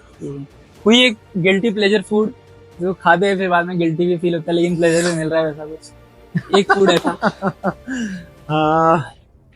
देखो अभी जैसे मैं नॉनवेज खाता हूँ, पर अभी जैसे कल की बात ले लो, चलो ठीक है अभी वर्कआउट बंद है, मेरा एक्सरसाइज बंद है, तो मैंने कल शोरमा खाया। पर खाने में तो अच्छा लगता है, मजा आता है, बट लेकिन यार बाद में ऐसा लगता है कैलोरी बर्न करने में ट्रेडमिल भी 1 घंटा 1.5 घंटा करना ज्यादा टाइम चला जाएगा उसका कैलोरी बर्न करने में, क्योंकि उसमें मेयोनीज वगैरह जो होता है, मेयोनीज पूरा ऑयल से बनता है, तो वो पूरा ऑयल से ही बनता है मेयोनीज, और उसका तो मतलब कैलोरीज क्या ही बोल सकते हो, वो कैलोरीज जल्दी बर्न नहीं किया जा सकता है। देखो क्योंकि जो और उसमें शुगर और ये ऑयल से बनता है ना, दैट्स व्हाई सर वो गिल्टी प्लेजर फूड है ना। हाँ। प्लेजर तो मिल रहा है लेकिन बाद में गिल्ट छोड़ के जा रहा है। हाँ तो वो है। अभी देखो जैसे कल ही हो गया मेरे साथ। हाँ, अभी सर एक नेक्स्ट सेगमेंट में जुड़ते हैं। मैं आपसे कुछ क्वेश्चन पूछूंगा, 2 चॉइसेस दूंगा, आपको फटाक से बताना है, ज्यादा सोचना नहीं इसके पीछे, रैपिड फायर राउंड होगा ये। हाँ, कार्डियो या स्ट्रेंथ? दोनों। अभी दोनों बोल दिया तो सर उसके पीछे का रीजन बताओ। देखो कार्डियो बोल सकते हैं, कार्डियो एक कार्डियोवैस्कुलर एंडोरेंस वो बहुत जरूरी है, जो मैं आज अभी जैसे इतने टाइम तक बात कर रहा हूँ, चल रहा हूँ, बोल रहा हूँ, जो भी एनर्जी, तो कार्डियोवैस्कुलर एंडोरेंस जरूरी रहता है उसके लिए, अपने को मतलब लाइफ चलाने के लिए या बोलने के लिए, चलने के लिए, भागने के लिए, दौड़ने के लिए, तो कार्डियोवैस्कुलर एंडोरेंस बहुत जरूरी होता है, वो काफी इंपॉर्टेंस होते हैं। और फैट लॉस के लिए मतलब ऐसे जैसे बोल सकते हैं, जैसे अभी मैंने बोला कि अभी मैंने शोरमा खाया, तो शोरमा खाने के लिए, पचाने के लिए जो उसका कैलोरीज है, एक टाइम पे सडन कैलोरीज यूज करने के लिए वो ज्यादा बेटर है उस टाइम के लिए। और वेट ट्रेनिंग भी है एक बोल सकते हैं, जैसे मसल अपना मस्कुलर स्केलेटल स्ट्रेंथ जो होता है वो आफ्टर बर्निंग का काम अच्छा करता है, और इवन मसल अच्छा है तो बॉडी अच्छा शेप में दिखेगा। हाँ, मसल टोनिंग अच्छा होना चाहिए तो शेप में दिखेगा वैसा। Okay sir, dream gym location Varanasi. ये पहले बता दे, और ऑब्वियसली पॉइंट है उसमें, शिव जी के त्रिशूल के ऊपर रहना है आपको। ठीक है, बेस्ट फिटनेस टिप एक लाइन में। बेस्ट फिटनेस टिप एक लाइन में। टिप, हाँ, एक लाइन में, कोई भी एडवाइस हो एक लाइन में, ज्यादा बड़ा नहीं, क्या चीज है? फिटनेस का टिप मतलब बोल सकते हैं कि अपना लाइफस्टाइल, जो अपना डे टू डे लाइफ की एक्टिविटी है उसको इम्प्रूव करना, वही बेस्ट टिप है fitness। नेक्स्ट क्वेश्चन, आपने वर्स्ट फिटनेस एडवाइस जो सुना है अभी तक, सबसे बुरा फिटनेस एडवाइस जो आज तक आपने सुना है, वो कोई एक। सबसे बुरा फिटनेस एडवाइस, हाँ, जो आपने सुना है आज तक किसी से, मे बी आप इनिशियल करियर डेज में। यही सप्लीमेंट के ऊपर से, अच्छा हो गया। सप्लीमेंट्स के ऊपर से। वो क्या, जो दोस्त जो ग्रुप बाजी होती है वो लोग क्या जो एडवाइस दे देते हैं यार कि तू ये ले ले, मैंने ये लिया है, तो सबसे बुरा लगता है फोन पे। कि आपकी सबसे इरिटेटिंग जिम हैबिट, जो खुद की हैबिट है आपको पसंद नहीं लेकिन करते हो।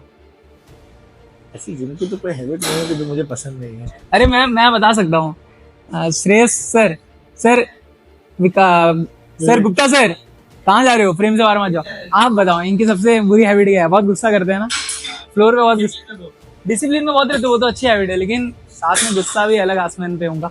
मैंने भी नोटिस किया है, मैं भी इसी जिम में ट्रेन करता हूँ, सो दैट्स व्हाई। अभी नेक्स्ट वो बुरी हैबिट थोड़ी है। हाँ, अच्छी है बट बट लेकिन आपके लिए अच्छी गुस्सा है। कैसे आता है जब लोग क्या करते हैं, कुछ गलत करते हैं, तो वो फिर मतलब ऐसा लगता है कि यार मैं 13-14 साल से वो सीखा और मैं उसको अगर बताने जाता हूँ, फिर मुझे ना मतलब ऐसा इरिटेट होता है कि नहीं यार क्या कर रहे हैं बंदा। तो सर यही है आपका इरिटेटिंग, वो इरिटेटिंग पॉइंट है कि नहीं, सामने वाला अगर वो गलत कर रहा है तो वो फिर गुस्सा आता है, चिड़चिड़ होता है, वो एक है। चलो ठीक है। नेक्स्ट क्वेश्चन है कि अगर आप फिटनेस ट्रेनर नहीं होते तो क्या होते? ये तो बड़ा क्वेश्चन है।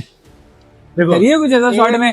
इवेंचुअली बुमराह अगर नहीं हो, बुमराह ने बोला इंटरव्यू में अगर वो नहीं होता तो ट्रक चलाता होता कनाडा में, तो आप क्या होते? आप भी ट्रक चलाते होते? नहीं नहीं नहीं नहीं, एक्चुअली अगर मैं फिटनेस ट्रेनर नहीं होता तो देखो, फिर मैं यहाँ पे नहीं रुकता था, फिर मैं मेरे गांव में रहता था, जो भी मेरा खेती बाड़ी था मैं वही करता था, मैं उसमें संतुष्ट था। एक कृषि प्रधान देश में ये एक एक्सरसाइज जो लाइव वर्क कर सकते हो, या तो एक मसल ग्रुप जो लाइव वर्क ट्रेन करना, अगर ऑप्शन मिले कि इसी को ट्रेन कर सकते हो, तो कौन सा एक ऐसा मसल ग्रुप होगा जिसको आप लाइफ टाइम ट्रेन करोगे? देखो पहले मेरा जो फेवरेट एक्सरसाइज था वो लेग्स था। हाँ, मैं लेग्स बहुत मारता था, तो बोल सकते हैं लेग्स का कोई भी एक्सरसाइज, मतलब जैसे स्क्वाट्स हो गया, डेडलिफ्ट हो गया, तो मैं बहुत करता था पहले, बट वो इंजरी की वजह से थोड़ा उससे बाहर हो गया। Okay sir. इंजरी थोड़ा डीप डाइव करिए उस पर। इंजरी बोले तो कभी क्या बोलूँ, अभी इंजरी मेरा जैसे अभी राइट नी है ना, उसका कार्टिलेज कम हो गया है, तो अभी क्या होता है वो पटेला जो होता है ना, घिसता है एक दूसरे को, घिसते हैं, तो अभी पेन होता है,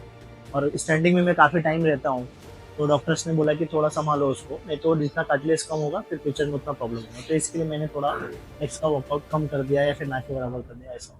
जिन व्यूअर्स को नहीं पता, कार्टिलेज एक तरह से मसल के बीच में ऑयल है जो फ्रिक्शन को रिड्यूस करता है, तो अभी बोन वो के बीच में, हाँ इवेंचुअली बोन के बीच में रिड्यूस करता है फ्रिक्शन को। अभी over the period of time excessive training के हार्मफुल इफेक्ट्स में वो एक आता है कि कार्टिलेज पूरा घिस जाता है, तो इवेंचुअली जब ऐसे से कोई पैर मूव करता है उनको यहाँ पे पेन होता है, चटक की आवाज आती है, तो फिर ज्यादा हैवी लोड एक्सरसाइजेस वगैरह नहीं कर सकते। ठीक है सर, नेक्स्ट क्वेश्चन की तरफ। जिम में देखी गई सबसे फनी चीज या मोमेंट कुछ तो होगा ऐसा, फ्लोर पे इतना टाइम रहा, कोई एक मोमेंट शेयर करिए। मोमेंट जैसे आज ही मैंने एक देखा, बाइसेप्स का एक्सरसाइज। ऐसे हाँ, तो उसने 2 डंबल लिया एक बंदे ने, और 5 का डंबल लेके ऐसे खड़े होके ऐसा एक्सरसाइज कर रहा था आज ही। और वो ऐसा नहीं कि बंदा मतलब ऐसा न्यू मेंबर्स है, काफी टाइम से कर रहा है, तो सर गलत थोड़ी है, गलत है ना बाइसेप ट्रेन? कैसा हो रहा है बाइसेप ट्रेन? अरे बाइसेप को ट्रेन करने के लिए, किसी भी एक मसल को ट्रेन करने के लिए देखो, line of movement, line of resistance और लाइन ऑफ ग्रेविटी होना बहुत जरूरी है। अगर वो मसल या मूवमेंट ग्रेविटी के लाइन में नहीं हो रहा है, तो वेट स्टॉक अगर ग्रेविटी के लाइन में नहीं जा रहा है तो वो मसल ट्रेन नहीं होता है। एक खाली बस उस पर थोड़ा सा ऐसा लैक्टिक एसिड जलन जैसा होता है और उनको लगता है ट्रेन हो रहा है, वो नहीं होता है। तो वेट स्टॉक जो होता है, जो वेट होते हैं वो ग्रेविटी की लाइन में मूवमेंट होना चाहिए, मसल ग्रेविटी की लाइन में होना चाहिए, उसका लाइन ऑफ मूवमेंट जो है वो ग्रेविटी की लाइन में होना चाहिए, तब जाके वो मसल प्रॉपर ट्रेन होता है। कमिंग टू दैट सर, जलद सर एक ट्रेनर है यहाँ पे फिटनेसगढ़ के, वो मुझे बता रहे थे कि वो जहाँ पे पहले ट्रेन करते थे वहाँ पे एक एक्चुअली अच्छा खासा फिट बंदा वो बाइसेप की एक एक्सरसाइज कर रहा था, दिस दिस। तो जलद सर आउट ऑफ क्यूरियोसिटी उन्होंने पूछ लिया कि ये क्या एक्सरसाइज है, मतलब शोल्डर प्रेस भी कर रहे हो, क्या कर रहे हो? तो उन्होंने बोला नहीं, यहाँ से बाइसेप को कॉन्ट्रैक्ट कर रहा हूँ, यहाँ पे स्ट्रेच कर रहा हूँ। तो ये क्या है सर, ये ऐसा मिथ है क्या है? लोग कहाँ से एक्सरसाइज डेवलप कर रहे हैं, खुद से कर ले रहे हैं? हाँ वही होता है ना। अभी जैसे अभी जो वीडियो वाला ये चल रहा है हाँ कि लोग वीडियो बना के कुछ भी डाल देते हैं। अभी कैसा होता है कि लोग उसको देखने के चक्कर में और ये करने के चक्कर में, वो तो अपना देखो पैसा कमाने के लिए उसने वीडियो बनाया डाल दिया, लोग उसके पीछे भाग रहे हैं देख रहे हैं, तो वो तो अपना काम करके निकल गया। लेकिन बाकी मेंबर्स उसके पीछे भाग रहे हैं, वो मुझे बहुत हंसने आता है कि यार पहले वो समझो कि वो है क्या। हर एक मसल और एक एक्सरसाइज का जो ज्वाइंट होता है ना, वो काम करने के बाद ही वो मसल में कॉन्ट्रैक्शन होता है, तो वो समझना बहुत जरूरी है पहला। आप अपने आप को 3 वर्ड्स में डिस्क्राइब करिए सर, अगर एग्जैजरेट भी कर सकते हैं उस चीजों को, लेकिन आप बताइए 3 वर्ड्स में अगर खुद को आपको एक्सप्रेस करना हुआ तो। नहीं, 3 वर्ड में बोले तो मैं तो बहुत लंबा चलता हूँ, छोटा मोटा अपने को आता ही नहीं कुछ भी एक्सप्लेन करने के लिए। तो मेरे बारे में मैं अगर एक्सप्लेन करने जाऊँ तो बहुत लंबा टाइम चाहिए, तो 3 वर्ड तो मेरे लिए बहुत छोटा पड़ेगा। ठीक है सर, अभी नेक्स्ट सेगमेंट में घुसते हैं, जो कि है ऑडियंस से हमने कुछ क्वेश्चंस मांगे थे, पोल दिया था, तो उनके कुछ क्वेश्चंस हैं, मैं आपसे पूछ लेता हूँ उनके क्वेश्चंस। तो ठीक है, पहला क्वेश्चन है क्या रैपर पैसा हाँ, एक क्वेश्चन है कि क्या नीड है भागने की, जिम करने की? अगर एक नॉर्मल बंदा 15-20,000 स्टेप्स डेली कर ले रहा है, खुद को फिट रखने में मेंटेन है, तो उसको अगर नहीं करना कुछ अलग से, तो उसके लिए इनफ है क्या वो 15-20,000 स्टेप्स? नहीं, देखो स्टेप्स तो अभी कैसा हो गया कि ये स्टेप्स का क्रेज अभी आ गया कि मैं इतना स्टेप्स चल रहा हूँ तो ये है, बट लेकिन स्टेप्स चलना और एक इंटेंसिटी में वर्कआउट करना, चाहे इवन कार्डियो हो या फिर वेट ट्रेनिंग हो या फिर जो भी हो, तो उसकी जो इंटेंसिटी होती है वो अलग होती है और स्टेप्स काउंट करना अलग होता है। अभी मैं पूरे दिन खड़े रहता हूँ, ऐसा अगर देखा जाए तो मेरे खुद ही 20,000 स्टेप्स हो जाते हैं, 10,000 स्टेप्स ऐसे हो जाते हैं, क्योंकि मैं दिन भर यहाँ से वहाँ एक मेंबर के साथ बात करता हूँ या घूमते रहता हूँ, तो वो स्टेप्स होते हैं। और स्टेप्स होना और वो कैलोरीज बर्न करना और ये कैलोरीज बर्न करना, इसकी इंटेंसिटी में बहुत फर्क होता है। तो इसका जो फिटनेस लेवल होता है वो अलग रहता है और उसका फिटनेस लेवल वो जनरल पॉपुलेशन एकदम अलग ही है।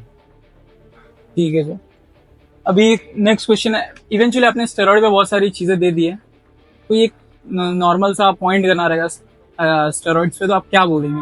एक नॉर्मल सा कोई टिप्पणी, कमेंट पास करना हुआ उसके ऊपर। कमेंट पास करना तो मैं तो देखो कमेंट नहीं, मैं तो सबको यही सजेस्ट करता हूँ कि अगर मेरा जरूरत नहीं है, अगर मुझे बॉडी बिल्डिंग नहीं करना है तो नहीं लेना चाहिए। मैं एकदम सिंपल से वर्ड में बोलता हूँ। बहुत सारे मेंबर्स आते हैं मेरे पास, मैं उनको बोलता हूँ यार उसके पीछे मत भागो, थोड़ा टाइम दो, फिटनेस के पीछे भागो, थोड़ा अच्छा न्यूट्रिशन करो, हो जाओ। नेक्स्ट क्वेश्चन है कि वेट कैसे लूज करे, कार्ब्स क्या है? मतलब इवेंचुअली ये बंदा कभी जिम नहीं गया है, उनका लॉजिक है कि मैं I haven't been to gym once, now मेरे को वेट लूज करना है, क्या कार्ब्स क्या है, प्रोटीन क्या है, मुझे कुछ नहीं पता। ऐसे लोगों के लिए क्या है? उनको क्या करना चाहिए, एक अच्छा डाइटिशियन पकड़ना चाहिए और वो डाइटिशियन से कंसल्ट करना चाहिए, जो उनको अच्छे से गाइड करे कि क्या है एक्चुअली, प्रोटीन क्या है, कार्ब्स क्या है, फाइबर्स क्या है, फैट्स क्या है, वो सारी चीजें उनको एक बार अच्छे से कंसल्ट कराना चाहिए, कंसल्टेशन कराना चाहिए उनको न्यूट्रिशनिस्ट के साथ में। और जिम ज्वाइन करना चाहिए। और ऐसा नहीं है कि सिर्फ डाइट से होगा, तो जिम भी जरूरी है उसके साथ और डाइट भी जरूरी है, ये दोनों करेंगे तभी होगा। लोग एक के ऊपर भागते हैं तो होगा नहीं, दोनों एक दूसरे के ऊपर डिपेंडेंट रहते हैं। ये एक बहुत अनयूजुअल क्वेश्चन है, बट वाटर वेट के रिलेटेड है, क्या पानी पीने से भी वजन बढ़ जाता है? हाँ, वाटर वेट समझो अभी जैसे कि हम वर्कआउट करते हैं तो ड्यूरिंग वर्कआउट जो वाटर पीते हैं तो किसी की बॉडी फ्लैक्चुएट होती है, ज्यादा भी दिखाएगा कम भी दिखा सकता है, तो डिपेंड करता है कि उसका वाटर लेवल कैसे फ्लैक्चुएट होता है। तो पानी किसी ने अगर ज्यादा पिया ड्यूरिंग वर्कआउट तो उसका वेट ज्यादा दिखाएगा, तो वो हो सकता है, वो कॉमन है। तो एक क्वेश्चन आया था कि आपको कहाँ फॉलो कर सकते हैं लोग? इंस्टा पेज, यूट्यूब पे आप अवेलेबल हैं अभी कहीं पे? इंस्टा पे मैं अवेलेबल हूँ, अवेलेबल तो हूँ मैं, बट मैं ज्यादा एक्टिव नहीं रहता हूँ और ऐसे कभी वीडियोस वगैरह या फिर ऐसा कुछ डालता नहीं हूँ। बट इस पॉडकास्ट के बाद मे भी आप ज्यादा एक्टिव होने लगे। हो सकता है। ये तो मेरे मामा की वजह से हुआ, जो मेरे मामा ने इतना फोर्स किया इसके लिए मैं। कौन है आपके मामा? आदर सिंह। अच्छा मैं ही हूँ क्या? अच्छा ठीक है Yes. ठीक। गाइस थोड़ा रिलेशनशिप घुमा फिरा है, मैं मामा ही लगता हूँ सर का। ठीक है, अभी क्लोज करते हैं हम लोग इंटरव्यू ये चीज को लेके कि एक फिटनेस एडवाइस जो यूनिवर्सल देना चाहोगे आप हर किसी को, एज ग्रुप जो स्टार्ट कर रहे हैं टीनेजर से लेके एक ओल्ड एज का जो खुद को फिट रखना चाहता है। देखो, फिटनेस के पीछे भागना चाहिए। मैं ये बोलता हूँ कि फिटनेस के पीछे भागना चाहिए। फिटनेस का मतलब ना बहुत अलग होता है। और बॉडी बनाना और दोस्तों का सुनना या फिर किसी इन्फ्लुएंसर का सुनना वो अलग चीजें होती है। पर मेरा ऐसा मानना है कि फिटनेस के पीछे भागना चाहिए। फिटनेस बहुत डिफरेंट चीज है। फिटनेस का सही मतलब है, देखो, डे टू डे लाइफ की एक्टिविटीज है उसको इम्प्रूव करना, मतलब फिटनेस को इम्प्रूव करना। तो उसको इम्प्रूव करने के लिए अपने को जिम जाना पड़ेगा। जैसे जो अपने 5 कंपोनेंट्स होते हैं उनको इम्प्रूव करना चाहिए। Cardiovascular endurance, muscular endurance, muscular skeletal strength, flexibility, ideal body composition, ये 5 चीजें से अपनी फिटनेस बनती है। तो यहाँ पे उनको काम करना चाहिए और इसको इम्प्रूव करना चाहिए। मतलब ऐसा सिर्फ फिजिकली देखना नहीं चाहिए, इंटरनली वो काम अच्छे से होना चाहिए, इंटरनली वो फिट होना चाहिए। ये जो मैंने 5 चीजें बोली इसके ऊपर उसका काम होना चाहिए। तो एक अच्छे किसी ट्रेनर्स या फिर जो भी है उनके कलीग जो जिसके साथ वो कर सकते हैं, तो मैं मानता हूँ कि जिसको नॉलेज अच्छा है उसके अंडर रह के ये फिटनेस को इम्प्रूव करना चाहिए। बाकी देखो, सिर्फ दिखना, बॉडी दिखना वो अलग चीज हो गया, और फिटनेस बहुत अलग चीज है। फिटनेस का सही मतलब जैसे मैंने अभी बताया कि डे टू डे लाइफ की एक्टिविटी को इम्प्रूव करना मतलब फिटनेस को इम्प्रूव करना। वो 5 चीजें जो इम्प्रूव कर सकते हैं: cardiovascular endurance, muscular endurance, muscular skeletal strength, flexibility, फिर आइडियल बॉडी कॉम्पोजिशन। लोग क्या करते हैं जिम में, सिर्फ और सिर्फ मस्कुलर स्केलेटल के ऊपर ध्यान देते हैं, मसल बढ़ाने के ऊपर और अच्छा दिखने के ऊपर। तो वो फिटनेस नहीं है। तो फिटनेस के पीछे भागना है तो ये सब सारी चीजों के पीछे भागो, जिससे आपका फिटनेस अच्छा इम्प्रूव हो। सर बिफोर हम लोग खत्म करिए पॉडकास्ट, आप जिम का लोकेशन बताइए हमारे व्यूअर्स को इंटरेस्टेड रहेगा विजिट करना चाहे तो। अपना जिम का location Virar east, Virar east का जो डी मार्ट है उसके अपोजिट में है, नियर बाय में SBS स्कूल। और सर आप ऑनलाइन फिटनेस कोचिंग प्रोवाइड करते हैं अभी इस टाइम, कुछ एडवाइसेस वगैरह? देखो, अभी फिलहाल में तो मैं काफी टाइम से नहीं कर रहा हूँ क्योंकि मेरे पास टाइम नहीं मिल पा रहा है। तो शेड्यूल बहुत बिजी है जो ऑनलाइन के लिए नहीं भाग पा रहा हूँ। इवन एक मेरा भांजा है, अभी US में है, वो काफी टाइम से मेरे को बोल रहा है कि मामा मेरे को ट्रेन करो, मेरे को ट्रेन करो, बट मैं उसको भी टाइम नहीं दे पा रहा हूँ। तो टाइम शेड्यूल थोड़ा ऊपर से चल रहा है, जब से जिम डाला है तब से काफी ये सब चीजें हैं। तो अभी फिलहाल में तो टाइम नहीं मिल पा रहा है। अभी फ्यूचर में क्या होगा वो पता नहीं। ठीक है, चलो sir, thank you for your time. Thank you. Eventually बहुत बिजी रहते हैं। आज 2 से 4 के बीच का हमें टाइम मिला था बिकॉज इस टाइम ये जिम काफ़ी खाली रहता है, तो हमने आज वो सक्सेसफुली कर लिया है। सो गाइज, अगर ये आपको पॉडकास्ट काफ़ी इंफॉर्मेटिव लगा तो प्लीज़ सब्सक्राइब करिए इस चैनल को, लाइक कर दीजिए और अपने दोस्तों को शेयर कर दीजिए ताकि उनको भी वैल्यूएबल इन्फॉर्मेशन मिल सके। Thank you.